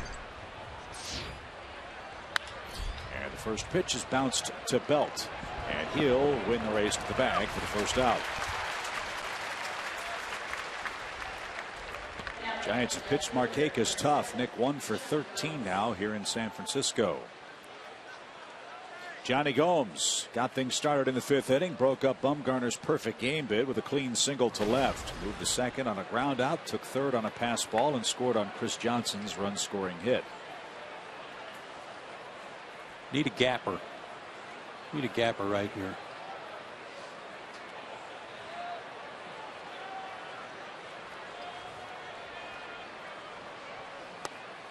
You know, the way Bumgarner holds his hand out away from his body with hand and glove, you would think that if he is going to change pitches, he might tip it off somehow, that the hitters would see him turn his forearm, turn his wrist, you know, rotate it to maybe get an offset grip for a breaking ball or something. But boy, there's nothing. No tip off whatsoever. And it looks like they fixed the scoreboard issue because it's not blinking while Gomes is up there. Maybe that's the secret. Maybe they are tipping signs with that scoreboard. Well, that arm goes so far back, you might also think you might be able to see some grip behind him. Not so.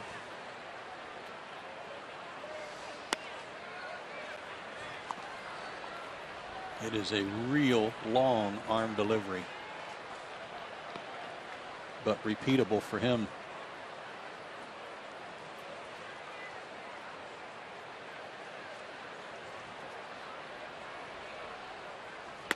Ball 4. There's the start with 1 out. That is the first walk for Bumgarner. He's only walked 13 men in nearly 70 innings of work.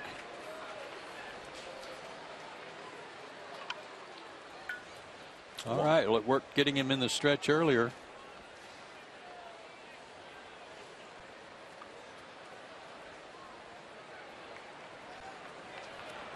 Uribe has struck out and has grounded out. And takes low, ball 1.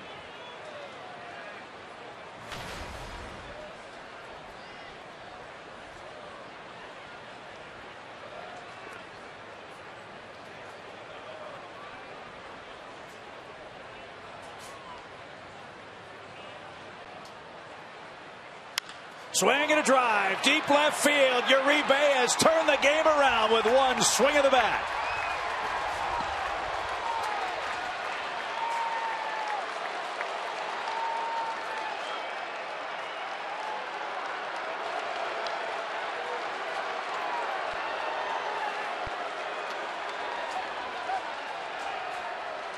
Two-run homers in consecutive games for Juan Uribe, and the Braves lead 3-2. And I mean to say, the ball jumps off his bat. Now then, look at the reaction of the pitcher and the catcher. Love it. Look at them, both falling out, both probably crying boo-hoo tears. Anyway, he jammed Uribe badly last time up. Broke his bat, grounder to second. So he started him with a slow curve that missed, and came back with a changeup, and adios. Wow. So Madison Bumgarner, with a 2.0 ERA over his last 6 games, has given up 3 runs today, and he now trails by a 3-2 score in the 7th inning. Just love the reaction. That was awesome. And a swing and a miss by Chris Johnson. He has an RBI today. George Contos begins to loosen in the Giants bullpen.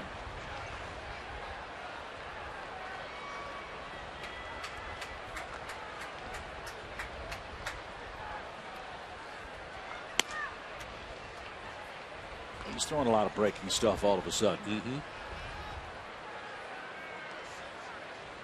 So Juan Uribe, 4 RBIs in the last 2 games, has given the Braves a 1-run lead. The bottom of the order is coming up for the Giants, 8, 9, and 1. You know the Braves would love to get Tehran through 7 and then see where we are. 2-1. Sharply hit. That's into center field. Chris Johnson now with his 8th hit against Bumgarner. A walk, a homer, and a sharply hit single. And just like the base hit before for Chris that he didn't hit sharply, the location was about the same. Chris, right-handed against left-handed pitchers, likes the ball down and in. And he just raked that one up the middle. Nice inside-out swing. It's like his hand is okay. Anderson Simmons bats. He's 0 for 2. Braves have now out-hit the Giants 4-3. As that pitch called a strike by Dale Scott.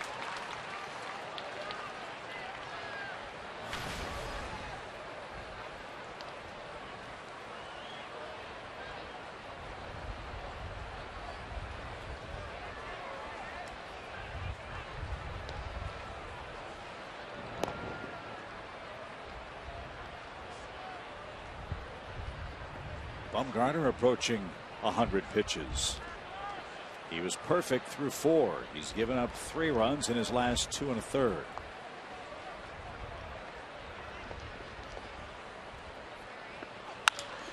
Line past Crawford. That's into center field for a hit. And the bloom is off the rose for Madison Bumgarner right now. That's 3 consecutive hits. And that is going to be the end of the line, it appears. Bruce Bochy's going to go get Madison Bumgarner. That's it.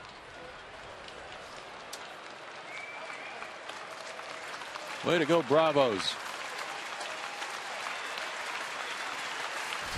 Bumgarner lasts 6 1/3. And he leaves trailing 3-2 with ducks on the pond for Atlanta.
Uverse, Delta Airlines, and your local Ford dealer.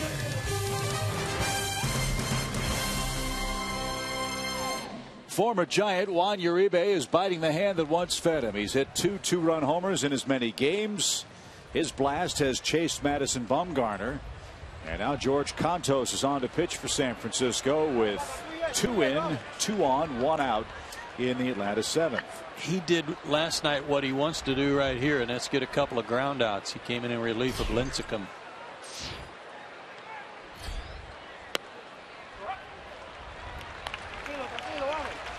Bethancourt didn't like that call from Dale Scott. Strike 1. Some insurance would be very, very nice. Action's begun in the Braves bullpen. Teheran is on deck.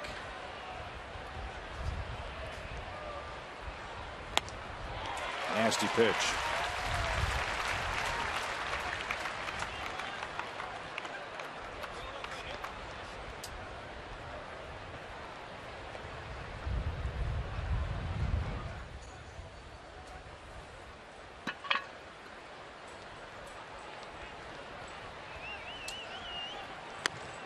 Just missed inside.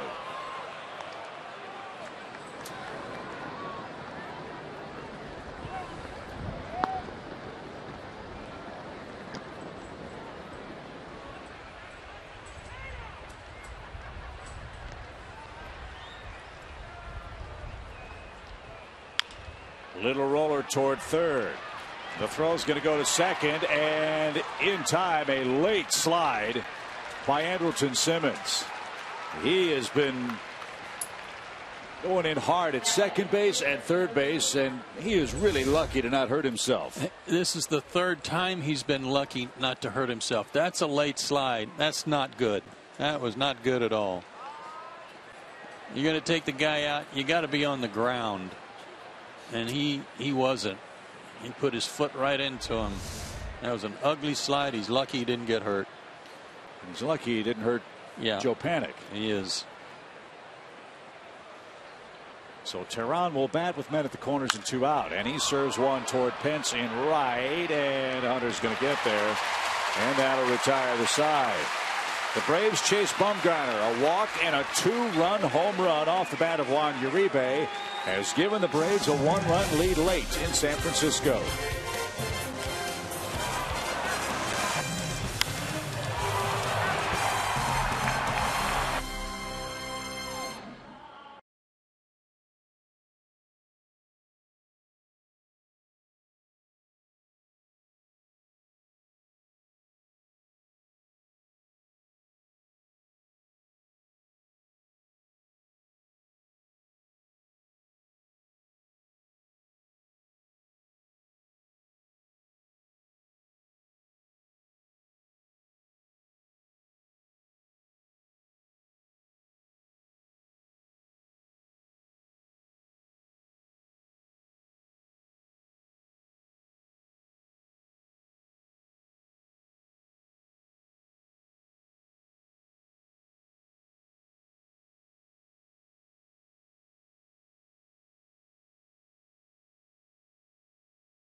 Leads the U.S. women's national team against the best in the world as the U.S. women look for their 3rd World Cup title. The only place you can see the 2015 FIFA Women's World Cup is on Fox and Fox Sports 1 beginning June 6th. 3 days later, June 9th, the Braves will host the San Diego Padres.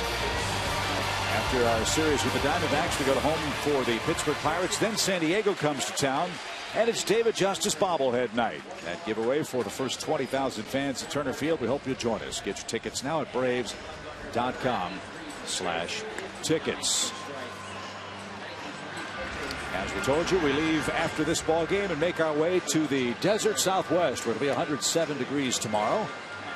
And it's Alex Wood versus Archie Bradley. Those are your Chevron probables. Alex Wood's back on track, pitching good baseball. He missed that start, remember, because of the flu bug, but he came back a lot stronger than many of us expected. And it's 3-2. He's made 1 start against the Diamondbacks in his career. Gave up only 1 run in 7 innings, but got no decision. Archie Bradley's their top pitching prospect, and he got hit in that, was it the neck or the head? Right beside the face, yeah. Carlos Gonzalez of the Rockies got it.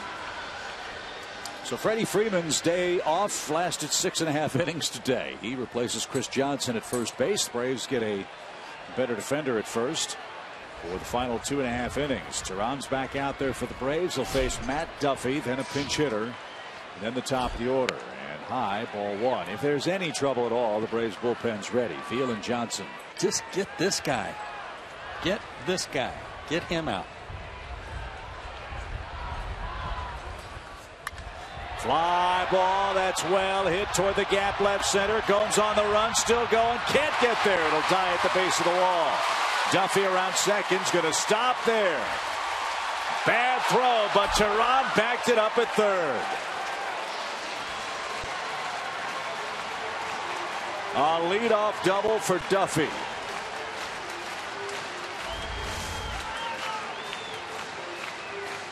Out of no man's land in deep left center field. Andrelton wasn't aware that Duffy had stopped at second, almost threw it into their dugout. That'll do it for Teheran. 6+ innings for Julio Teheran. 4 walks, 1 strikeout, and only 4 hits. But the tying run in scoring position for the Giants. Nobody out, 7th inning at AT&T Park.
Retransmitted in any form.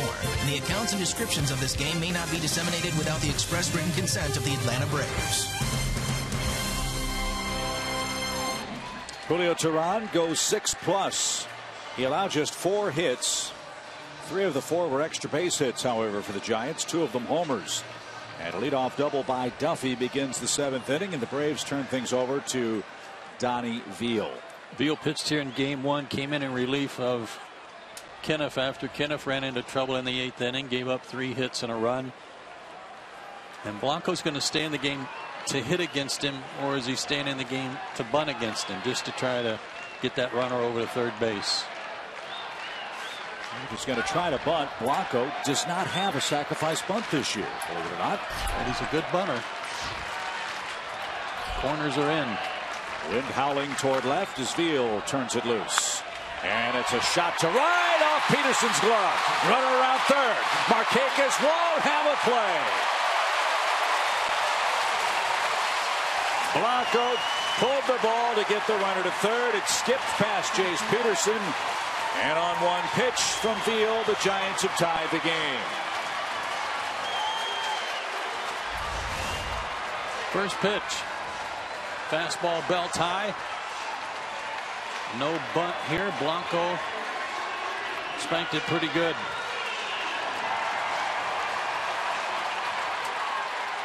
Another one of those plays we've talked about where you got to do your best to knock it down.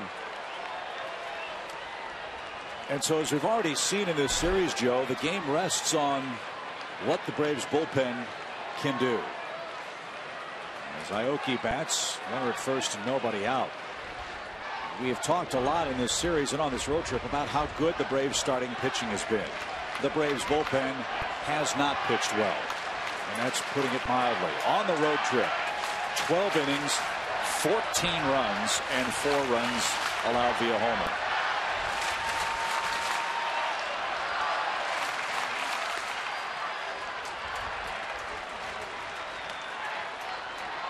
Game 1 of the series. Shelby Miller, 7 innings, allowed 1 run. Kniff and Veal, 6 runs in 1 inning. Game 2 of the series. A 2-1 game heading to the 8th inning. Jim Johnson allowed 2 runs. Now with 1 pitch, Veal allows a hit that tied the game. And now a bunt. Veal's got it. Throws low to first, and Peterson dug it out. Sacrifice bunt. 1-4 on the sacrifice. Blanco in scoring position for Panic. Nice save by Jace Peterson there. That was a good bunt. Veal looked up like he might have a place somewhere else and then had to rush his throw.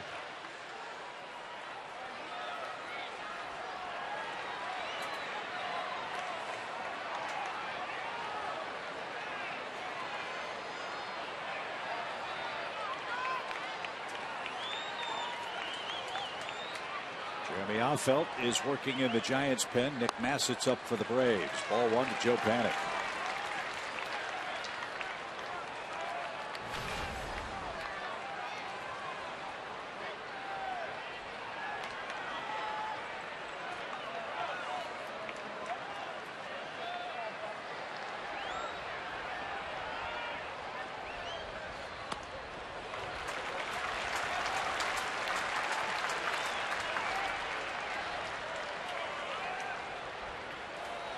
Lest you think this road trip is a one-off problem for the Braves bullpen, that's not the case.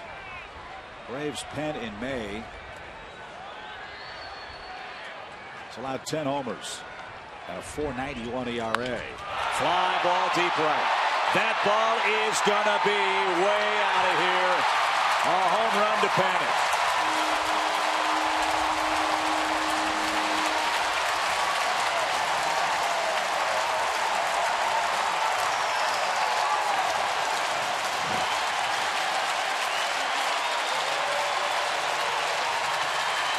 Chip told you earlier that Panic came up in May last year and pretty much won the job. Everybody kind of thought he was going to be more of a utility guy.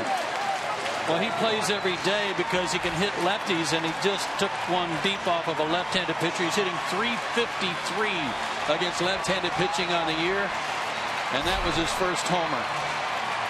The poison pen miseries continue for Atlanta out west.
A single, a sacrifice, and then a home run to right. The third homer hit by the Giants today.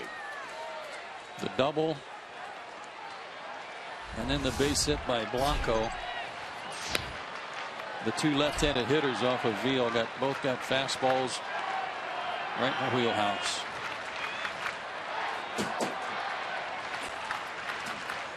Don't jump, Chip. Don't jump. Ground ball to third. Uribe to first. Well, I broke my chair, like Larry Munson would have said. Arm came right off. It's been that kind of day. 2 outs.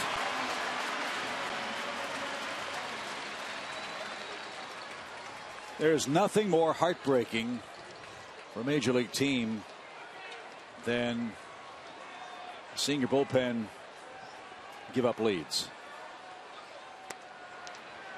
And it's happened with all too frequent occurrence on this trip.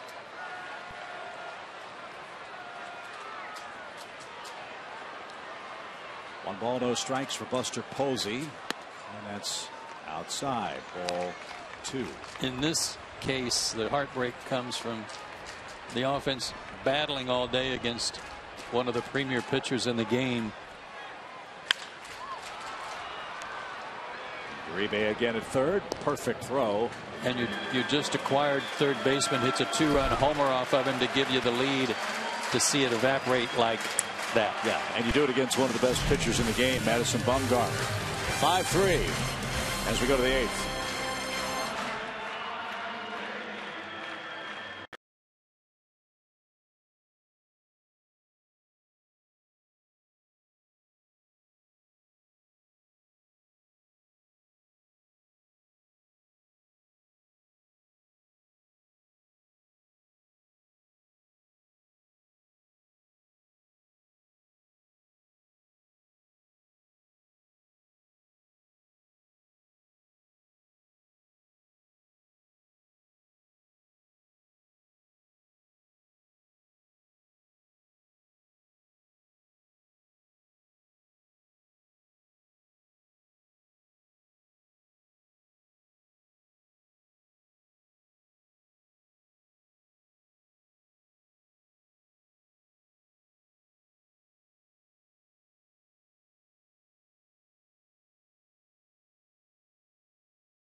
App for live baseball, and Pat is up to the moment at any moment with in-game highlights, live look-ins, replay reviews, radio broadcasts, statcast, and more. Get MLB.com at bat for your smartphone or your tablet. Shocking turn of events in San Francisco after the Braves took the lead in the top of the 7th. The Giants stormed back with 3 runs off Teheran and Donnie Veal to take a 5-3 lead. Gregor Blanco remains in the game. He'll play left. Jeremy Affeldt is on to pitch. He's the 3rd Giant hurler of the day. He pitched here in game 1, just a third of an inning to get Heston out of a rough inning, and struck out a batter.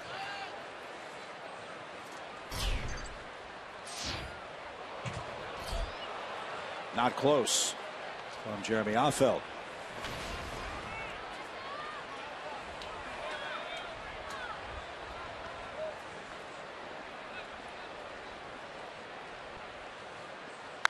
Ground ball right side, and that's past panic. That's like an instant replay, wasn't it? So it's a hit for Jace Peterson, his first of the day. And that's a rare hit allowed by Affeldt here in San Francisco. He's had a Jekyll and Hyde kind of year. Great at home, real rough on the road, and it's a one at bat appearance for Jeremy Affeldt. as Bruce Bochy's on his way to the mound, and he'll bring on Hunter Strickland to face Cameron Maybin. So the Braves bring the tying run to the plate. Maybin versus Strickland, 5-3 Giants. We're back in a moment.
Presented by the Georgia Lottery, Sherwin-Williams, and Toyota. Well, the Braves have a chance to right the ship here in the 8th inning. One on with nobody out and a 5-3 San Francisco lead. Iconic R&B vocal group Boyz II Men performs after the game Saturday, June 20th. It's a free post-game concert presented by Coca-Cola and Delta. VIP field and backstage passes are available now. Get your tickets today at Braves.com. Hunter Strickland is a hard thrower. They've been trying to teach him an off-speed pitch, a slider, because in the postseason he got racky-tacked.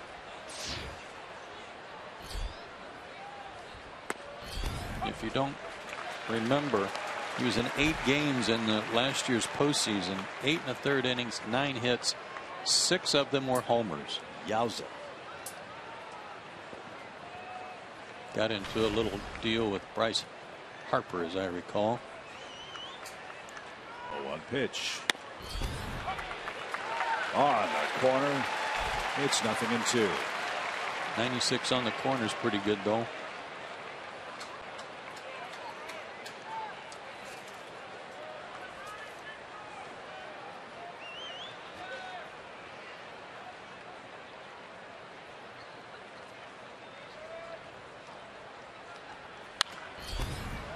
Headed foul to the right side. Paid attendance in San Francisco, 41,553. Sellout number 354 straight. They've watched the Giants hit 3 homers today. Belt, Crawford, and Panic.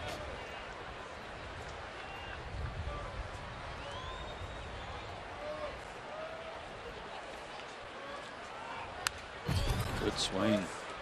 He was on it. That was the mindset that the Dave Righetti and the Giants were trying to get Strickland out of. Yeah, save that 97, use it periodically, but 97 after 97 after 97, somebody's going to tee off, and they did in the postseason.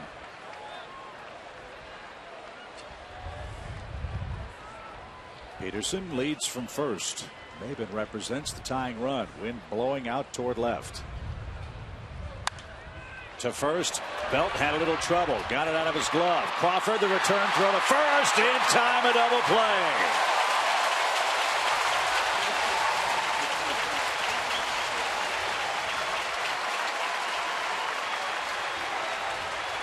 Some kind of turn by Crawford, who couldn't get the handle. Belt couldn't get it out of his glove. And I thought for a second, because of that, Maben might be able to beat it out.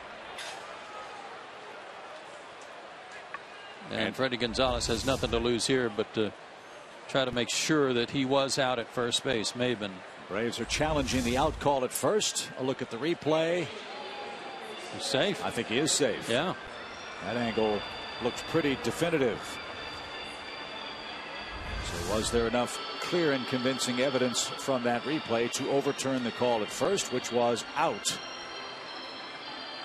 by Dan Iasonia? That would be a huge reversal if it were to take place, for it would keep the potential tying run in play for Atlanta. Yeah, fast runner aboard in the heart of the order up. Foot down. Ball not there yet. That should be an easy one.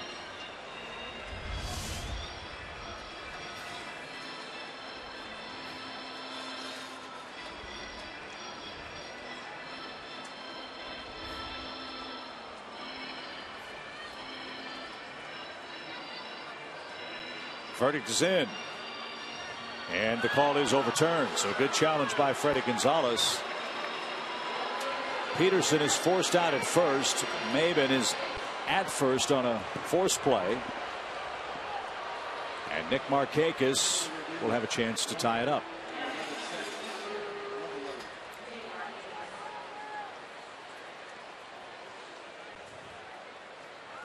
Nick 0 for 3 today. Made good contact against Bumgarner. See if he can catch up to one of these fastballs.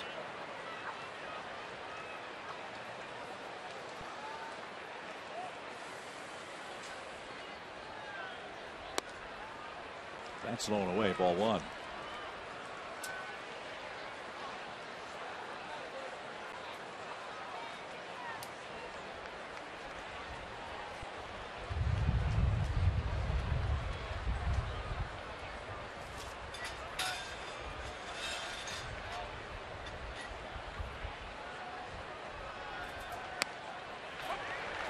Shave the outside corner.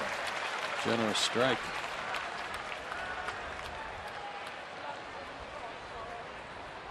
Braves are trying to come back and win today and guarantee themselves a winning month. The Braves are 14-13 in May. Their last winning month was June of last year.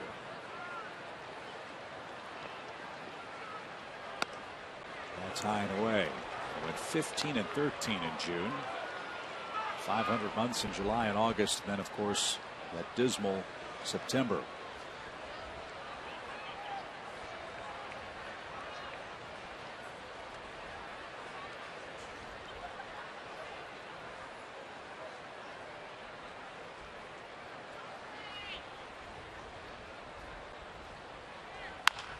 To the left side, big hop for Duffy. Second one, first, safe. Giants might want to challenge this one. And Bruce Bochy's at the top step. Let's see if he wants to take a look at video review.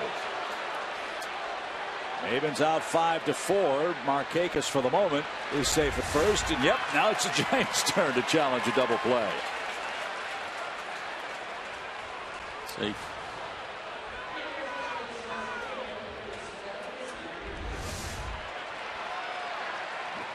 First review of the inning took 1:11 seconds. Dan Iasonia does have a smile on his face. I'll give him that. Yeah. Foot down. Safe.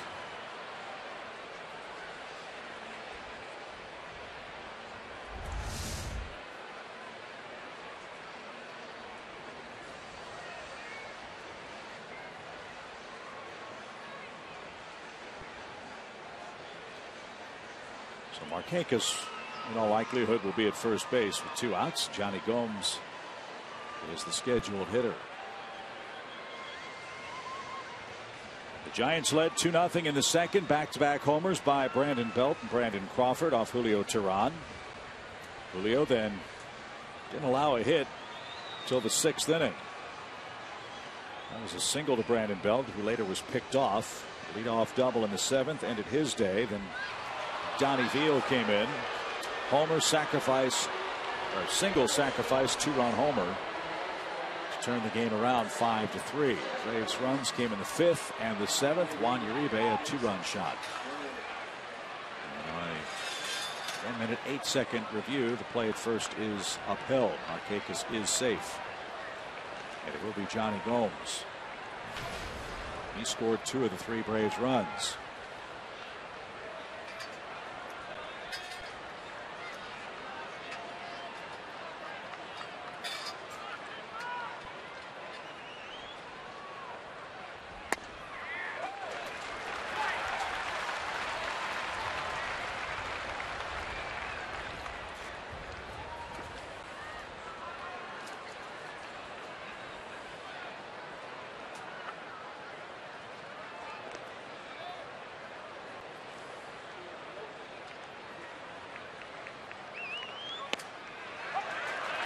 At the knees. Pretty good breaking ball there. Threw it more at Johnny and made him freeze, and then dropped in there.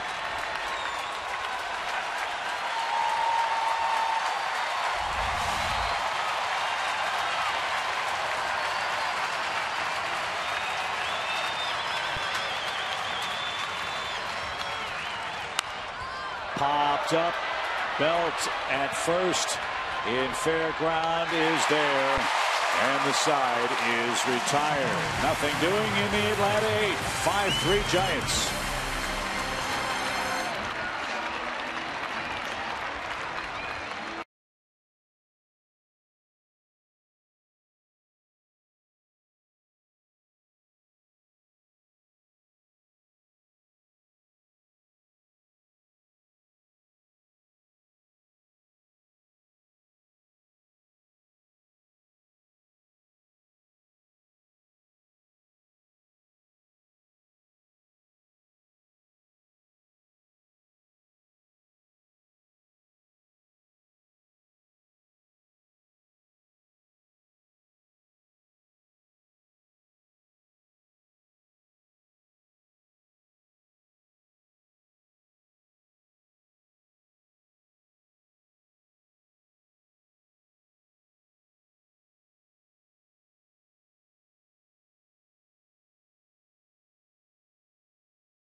June 6th, when the Pittsburgh Pirates are in town. Ticket packages are available. They include a commemorative father-daughter t-shirt and pregame parade. Plan a memory your daughter won't forget by visiting Braves.com/father-daughter.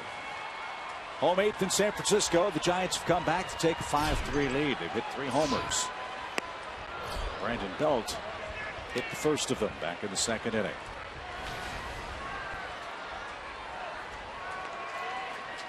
Bassett back out there in relief for Atlanta. Belt has 2 hits. And that just missed the inside corner. It's 1-1.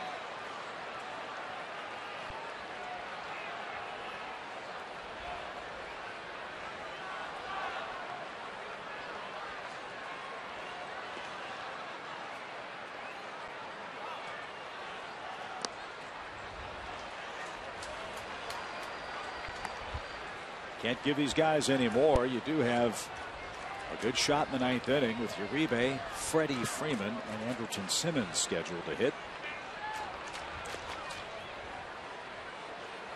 Rube's already hit a home run of his own today. The pitch is out of play to the left. 2-2.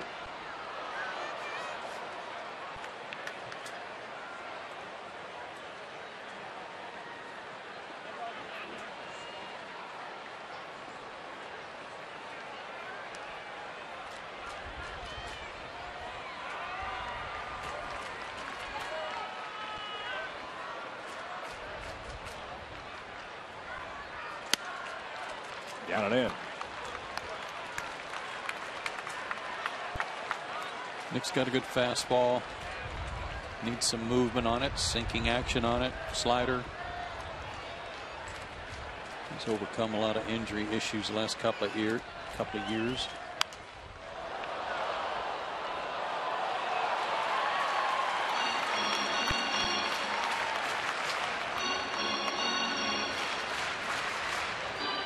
That's new baseball.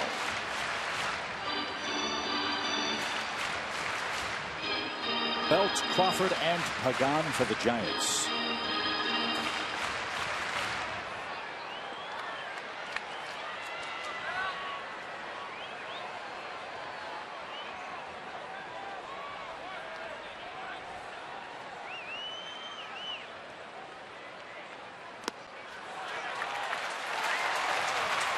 Leadoff walk.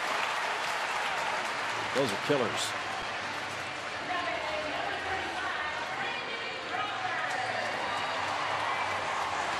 Last 20 games out west, Braves have allowed 48 relief runs, 11 homers covering 51 innings. That's not very good. No.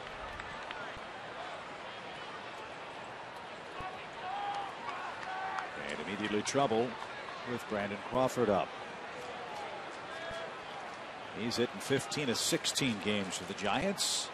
And his average at .301 now. Swing and miss. Strike one.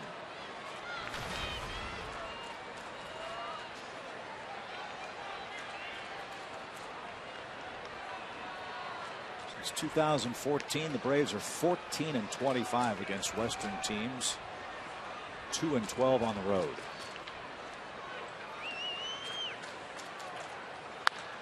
That's down the right field line, but headed for the stands. And the opera box in the right field corner. 0-2. One of the things you'll notice about the Giants as you watch their hitters, it became kind of common practice for the top hand to come flying off the bat a little bit, for better extension. Hensley Mullins and Joe LaFay, the hitting coaches for the Giants, must have some kind of philosophy that you don't let go of the bat, because these guys rarely do. Maybe when they get fooled on a changeup or something, but not on full swings.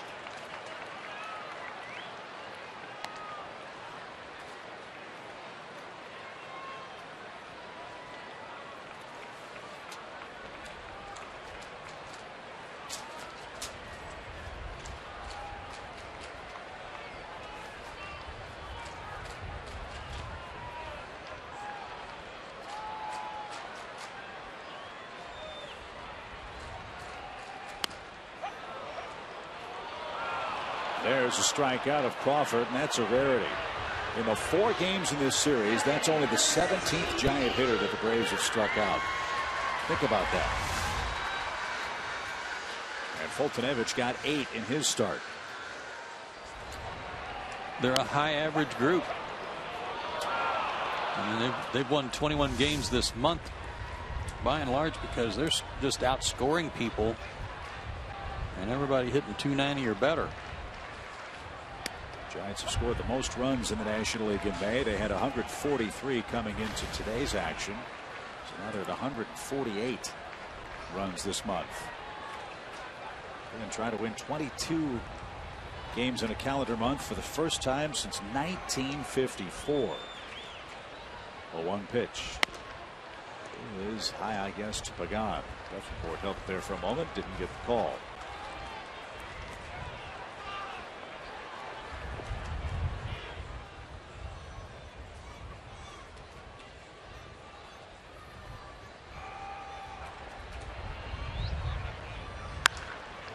to third. Uribe knocked it down from the seat of his pants. Threw a strike to second. What a play at third for Juan Uribe. Holy smokes. The grab's one thing, but how about the accuracy of that throw while he fell down in the dirt at third base. Great throw. I think Peterson got his feet off stride a little bit there because he was stepping with his right foot off the base. Kind of threw him off. And Pagan gets down the line real well, as we've said earlier in this series. Great play by Uribe. Duffy bats his doubles, the hit that chased Julio Teheran. And on the play with Peterson, that's what they're working on Jace with. He did the right thing. He got to the right side of the bag to shorten the throw from Uribe, but as you said, got the feet all tangled a bit. But they did get the force play for the second out.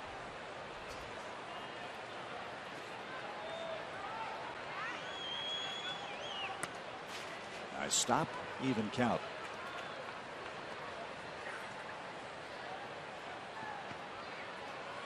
It'll be a while till we see the Giants again. They'll come to Atlanta for a 3-game series August 3rd, 4th, and 5th. Monday, Tuesday, and Wednesday night. It's like that pitch tore the webbing out of Christian's glove.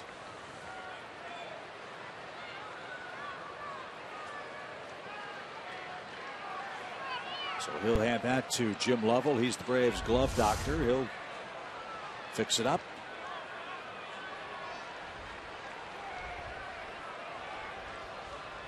Perhaps fortunate that didn't go all the way through.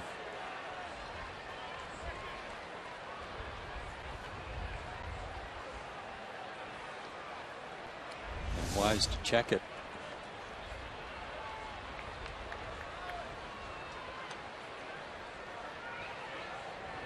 Aye.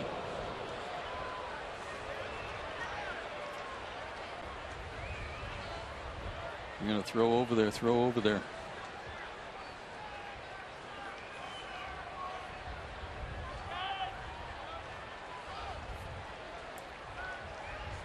One ball, one strike. Duffy took that. Ball two. Well, for anyone that wrote off the Giants because of a slow start, that it was just an odd number year, so there was no way they were going to repeat, better rethink. They can certainly compete in the West with the Dodgers.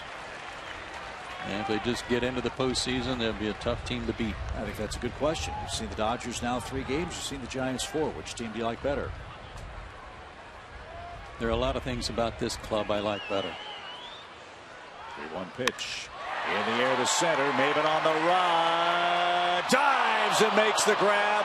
What a catch by Cameron Maben. Kids playing some baseball.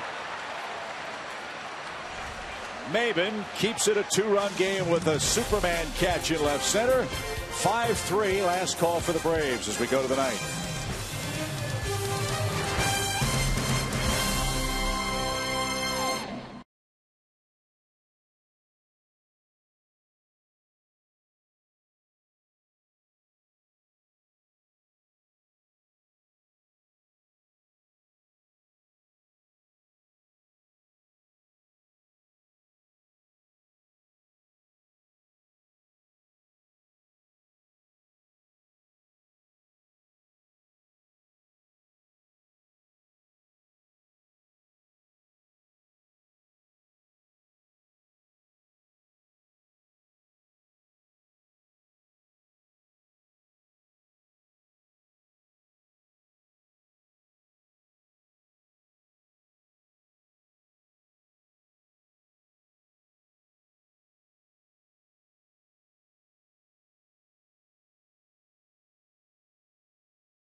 How about this remarkable grab a second ago? Our SunTrust save of the game. Ball is hit pretty well again by Duffy, but he gets robbed of an extra base hit as Cameron gets fully extended to haul that one in and hang on to it, which is not an easy task. That was right out into the web of his glove. So to the ninth we go. Uribe, Freddie Freeman, and Andrelton Simmons are the hitters. Santiago Casillas, the Giants' closer.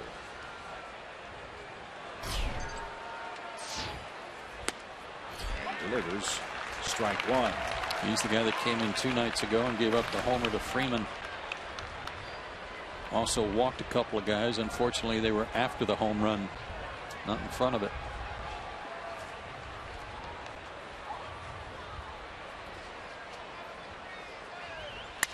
Broken bat toward third. Duffy's got it. Plays patty cake and throws a strike. 1 out.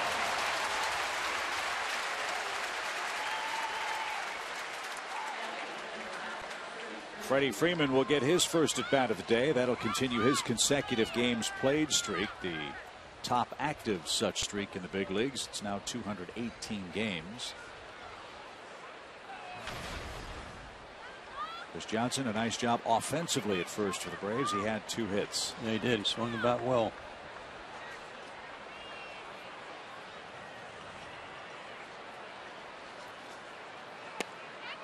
And he nearly got hit. 1 ball, no strikes.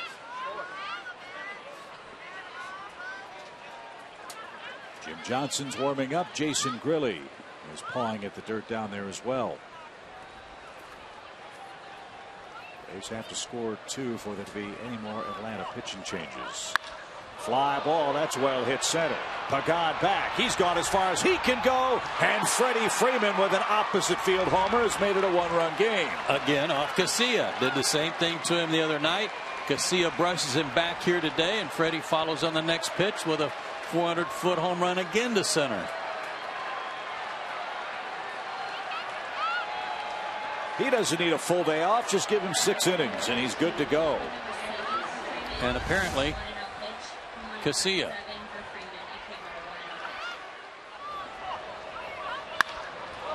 Fastball down. And another launch job. 2 for 2 off Casilla with 2 long homers in this series. So it's a 1-run game. 5-4 for Andrelton Simmons. That shot livens up the Braves dugout.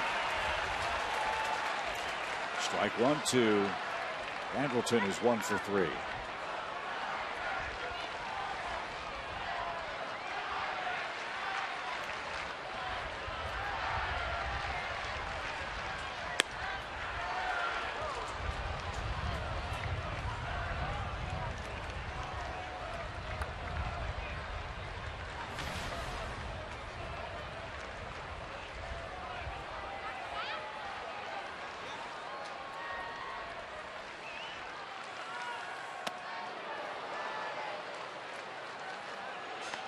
Two balls and a strike.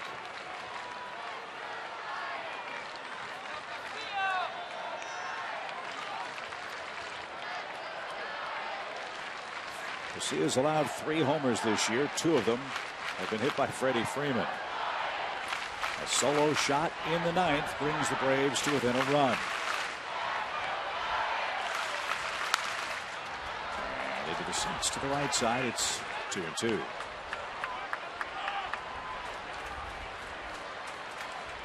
Christian Bethancourt is on deck.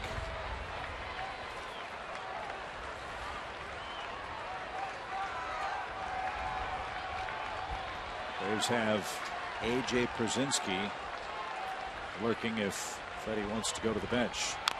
Little tapper foul. It's still 2-2. Stayed alive though. Big old slow curveball.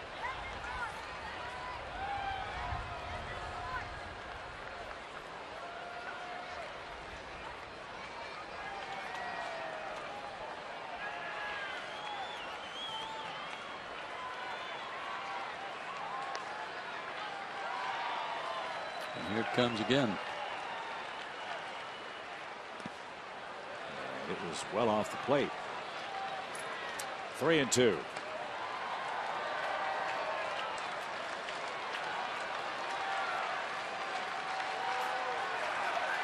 Nobody up for the Giants. This is Casillas' game.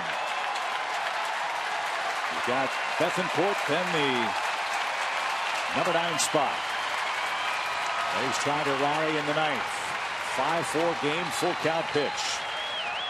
Ball 4. Tying run is aboard. Go ahead runs coming up, and Bethancourt will hit for himself. Good at bat by Anderson. Great battle.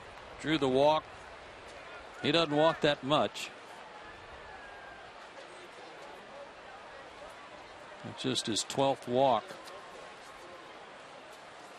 But a good effort there to get on base.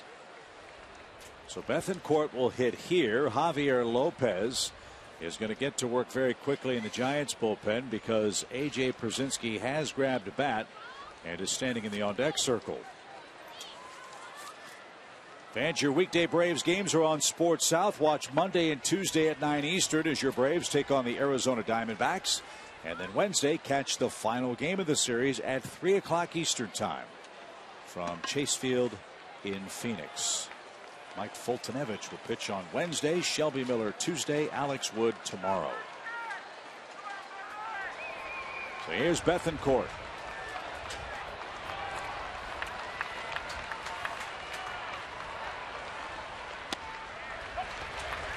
Strike 1.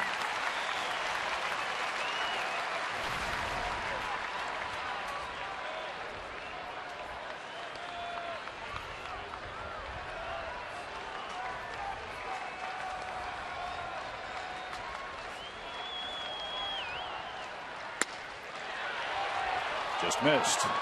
Well, Dale Scott really peeks around the back shoulder to catch on that outside corner, doesn't he? Yeah, and that looked like a pretty good pitch. That may have been why he did that.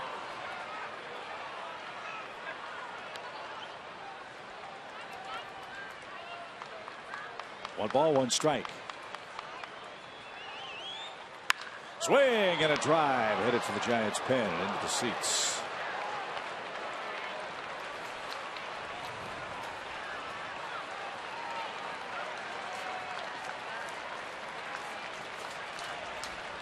Javi Lopez getting ready. Their closers run into problem. His 15th pitch is coming to Christian Bethancourt. And it's out of play to the right.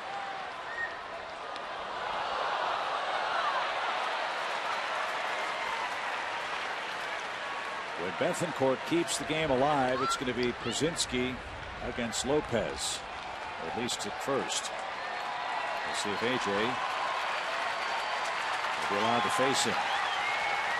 1 ball, 2 strikes.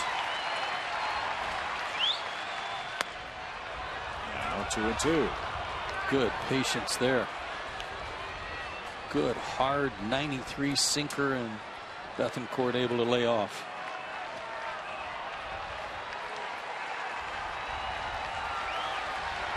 To make him get the ball up. He throws hard enough as it is, but try to get him to get the ball above the knees.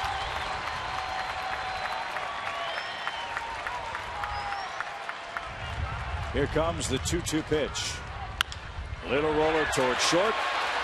Crawford kicked it, and all hands are safe. That had double play written all over it. Instead, Crawford booted it, and the Braves get a gift.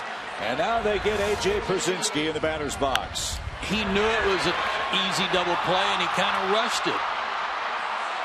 He started to pitch it before he got it.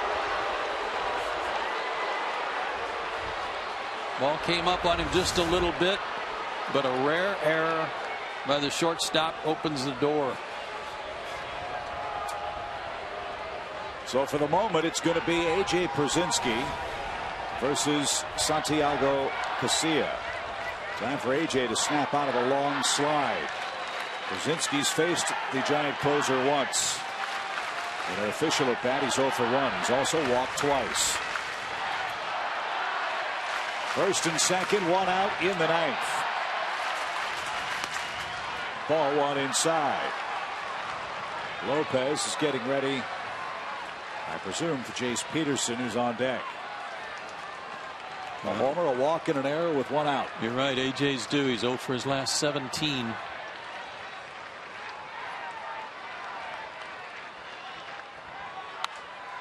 Little pop behind second. Long run, Pence. Panic out. Can't get it. Pence's throw to second is late. A blue pit for A.J. Pierzynski, and the bases are loaded for Atlanta.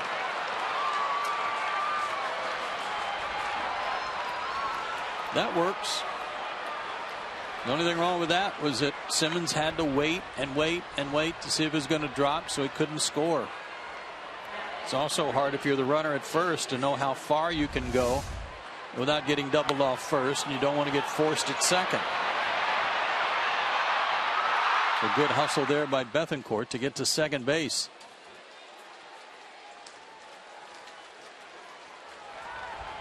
So here we are, bases loaded for the Braves, one out in the ninth. Atlanta's giving them a finish.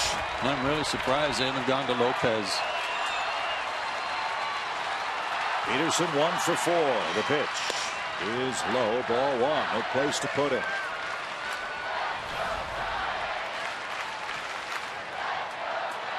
You know what Jace Peterson's hitting with the bases loaded this year? No. He's 4 for 7 with 11 RBIs.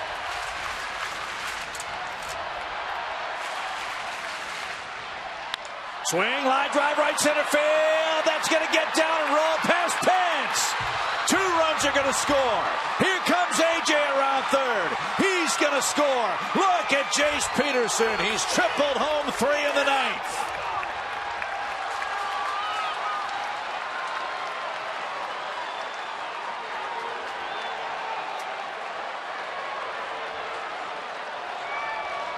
Well, I said it before the pitch. I'll say it again. Bruce Bochy's not shy about making pitching changes, and I'm really shocked that he got Javi Lopez up and never used him against any of the left-handed hitters. And this one's hit in a perfect spot into right center. And just hard enough that Pence couldn't cut it off. Atlanta with 4 runs in the ninth inning has come back to lead now 7-5. And what looked like a game-ending double play ball to short turned into an error and an opening of the floodgates for the Braves. Jace Peterson triples home 3.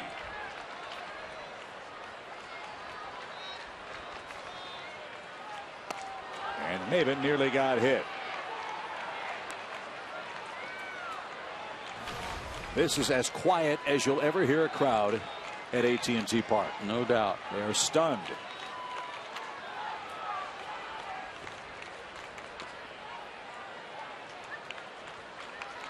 Let's see if Maven can put a capper on what's been a great month with another RBI. Fouled away. It's a ball and 2 strikes. The error is a huge part of this inning, no doubt, because it might have ended the game and the series. But that at bat by Andrelton to draw the walk after the home run by Freddie Freeman, also instrumental. Just a great at bat. Bouncer foul. It's still 1-2. But it is a very quiet ballpark right now. There's no sweeter sound in sports when you're the visiting team to hear it like this late. But still some work to be done. Got to get 3 more outs.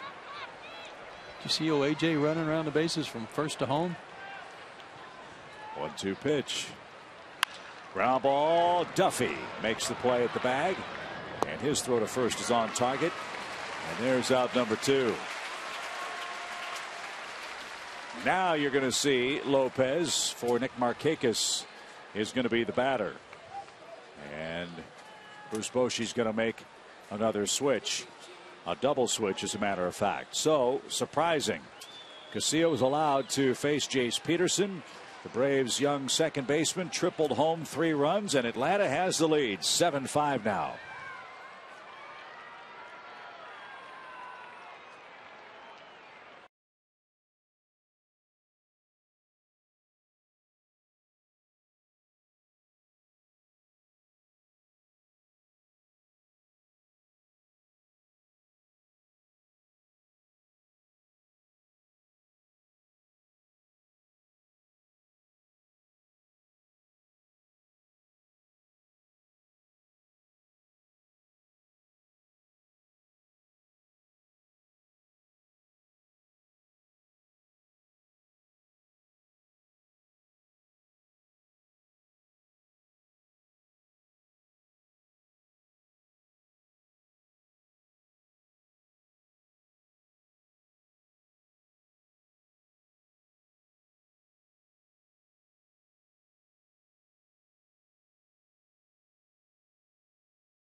The Braves off the deck with 4 runs in the 9th inning off Santiago Casilla, the Giants closer. The Giants will double switch. Justin Maxwell will come on and play left. Gregor Blanco will move to center. And this is what forced all the changes for Bruce Bochy. Did not bring in Lopez to face the left-hand hitting Jace Peterson, and he made him pay. So he did in the gap. And he said, trust me, that you should have seen the Braves dugout. They were going bananas. Look at OAJ scoring standing up. Little first. A little fired up too, huh? So it's Lopez versus Markakis. Well, that'd be a sweet run to pick up. As Nick takes inside, ball 1. The big inning began with a 1-out homer by Freddie Freeman, his second in as many games against Mr. Casilla. I thought we'd see Lopez pitch to Brzezinski. He didn't. Base hit. I thought for sure he'd pitch to Peterson. He didn't. Triple. Now he's in there. 1 ball, 1 strike as we approach 4 o'clock in San Francisco. And that just missed. 2-1. What a series Jace has had. You bet. He's got 6 hits against the Giants.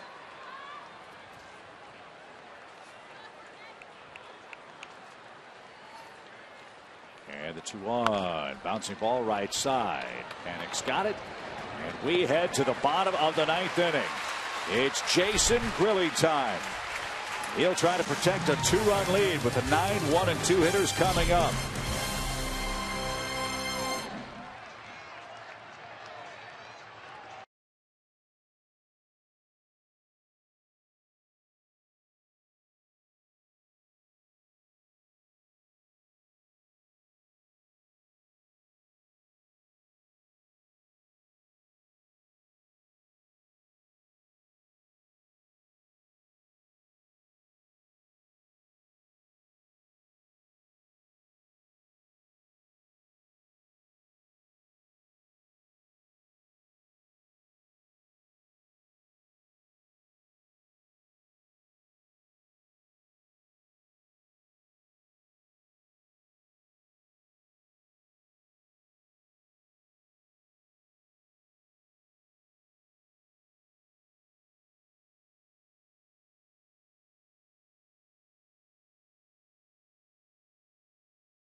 Seven hits against the Giants in these 4 games. And his triple gives Jason Grilli a chance to feel right at home. The Grilled Cheese Kitchen's right down the street from AT&T Park. Didn't need him last night. Braves won 8-0. The only other game he's been in on this road trip was at Los Angeles, and he got the save in the last game of that series. So he's fresh and ready to go after not pitching the first three games here. Jason's pro career began by signing a contract with the Giants. He was their #1 pick in 1997, the 4th overall draft choice. Then was traded to the Marlins for Livan Hernandez in 1999. And he'll face Gregor Blanco at 4 o'clock in the bottom of the 9th inning. Ball 1.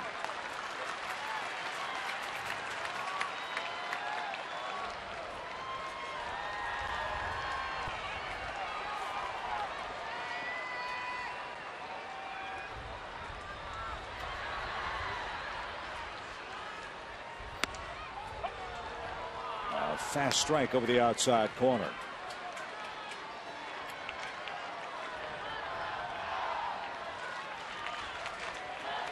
Blanco, Maxwell, and Panic coming up for the Giants. Don't want to go any further than that if you can avoid it.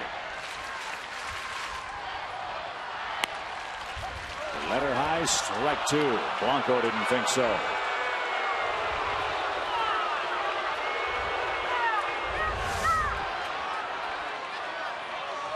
Sherwin-Williams nipping the corners.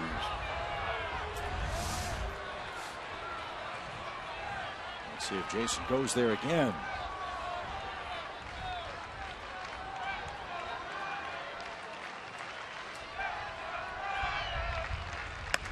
He tried to, and it missed high.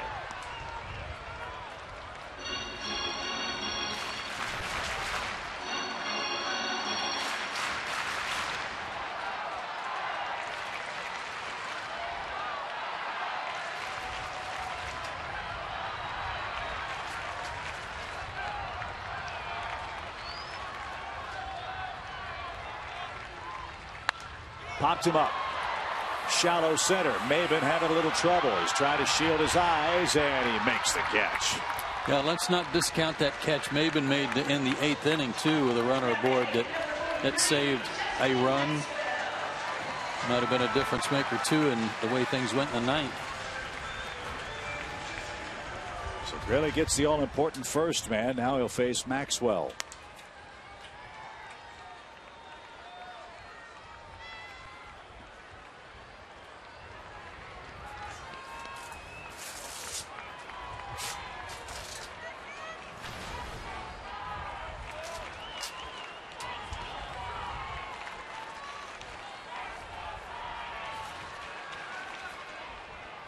Justin Maxwell, big swing, didn't get it.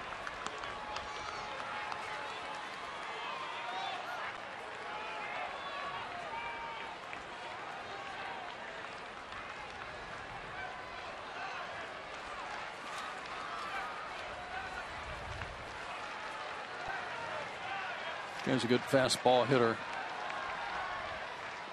Trying to get him to chase with some breaking stuff, but he didn't there. National League saves leader is Drew Storen of the Nationals. Jason Grilli trying to pull into a second place tie with Santiago Casilla of the Giants. Trevor Rosenthal and Juris Familia of the Cardinals and Mets have 14. Mark Melancon 13.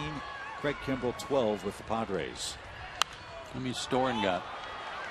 16. He didn't have a chance for one today.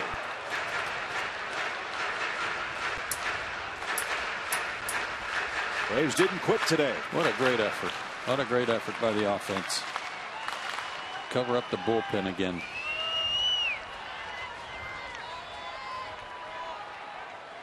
A 3-run triple by Peterson. A solo home run by Freddie Freeman. Uribe a 2-run shot. Now Grilli trying to finish it off. 1-2 pitch. There's out number 2. Maxwell didn't get it. And the Braves are an out away from splitting this series with the Giants and going to Phoenix at 500. Good breaking ball through it right at the center of the plate and had it break down and away off the plate. Great pitch.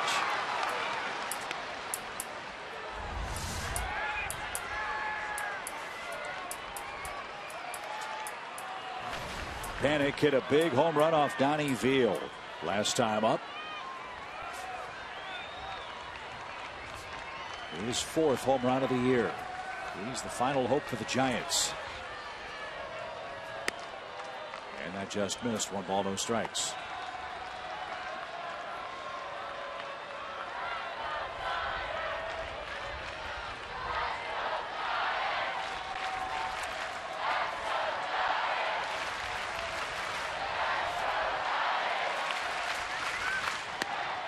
Oh, just missed.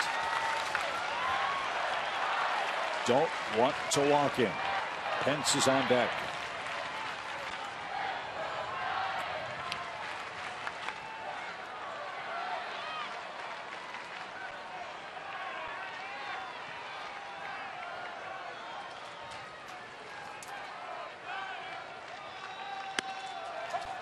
Got the call that time.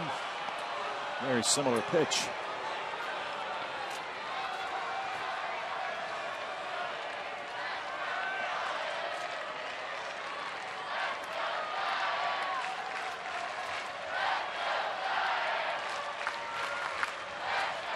And go back that same spot. leaked out over the inner half. And Jason lucky that Panic could only foul it back. But the Braves are now a strike away. It's 2-2.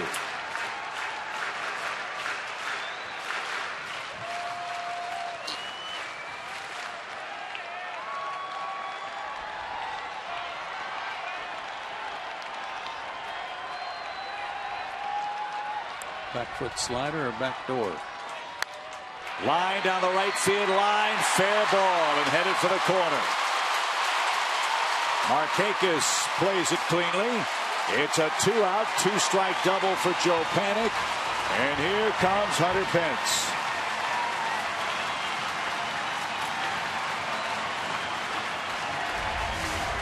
He has given them life. A slider and not a good one.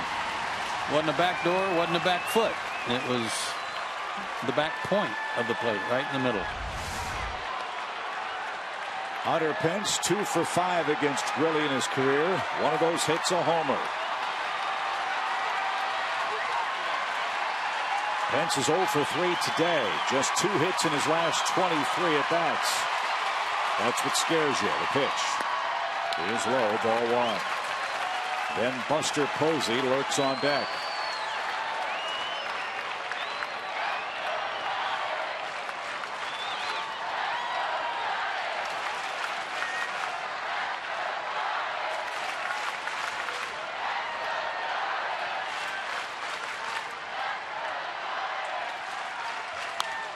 Popped back toward us and out of reach. It's an even count.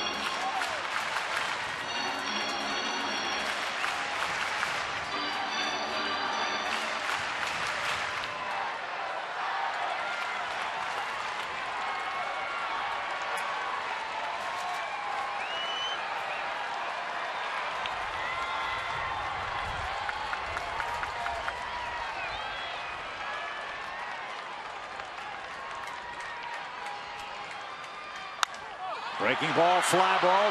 Markakis on the warning track is going to have room, and the Braves have come back to beat the Giants. Wow, what an amazing game. Maybe the best game of the year for the Braves. After enduring heartbreak in the 7th, the Braves rally with 4 in the 9th inning off Santiago Casilla and stun the Giants. They win the game 7-5. They split the series with the defending world champions. They win on a day when Madison Bumgarner faced him, and they head to Phoenix at 500 after the first 50 games. What a day.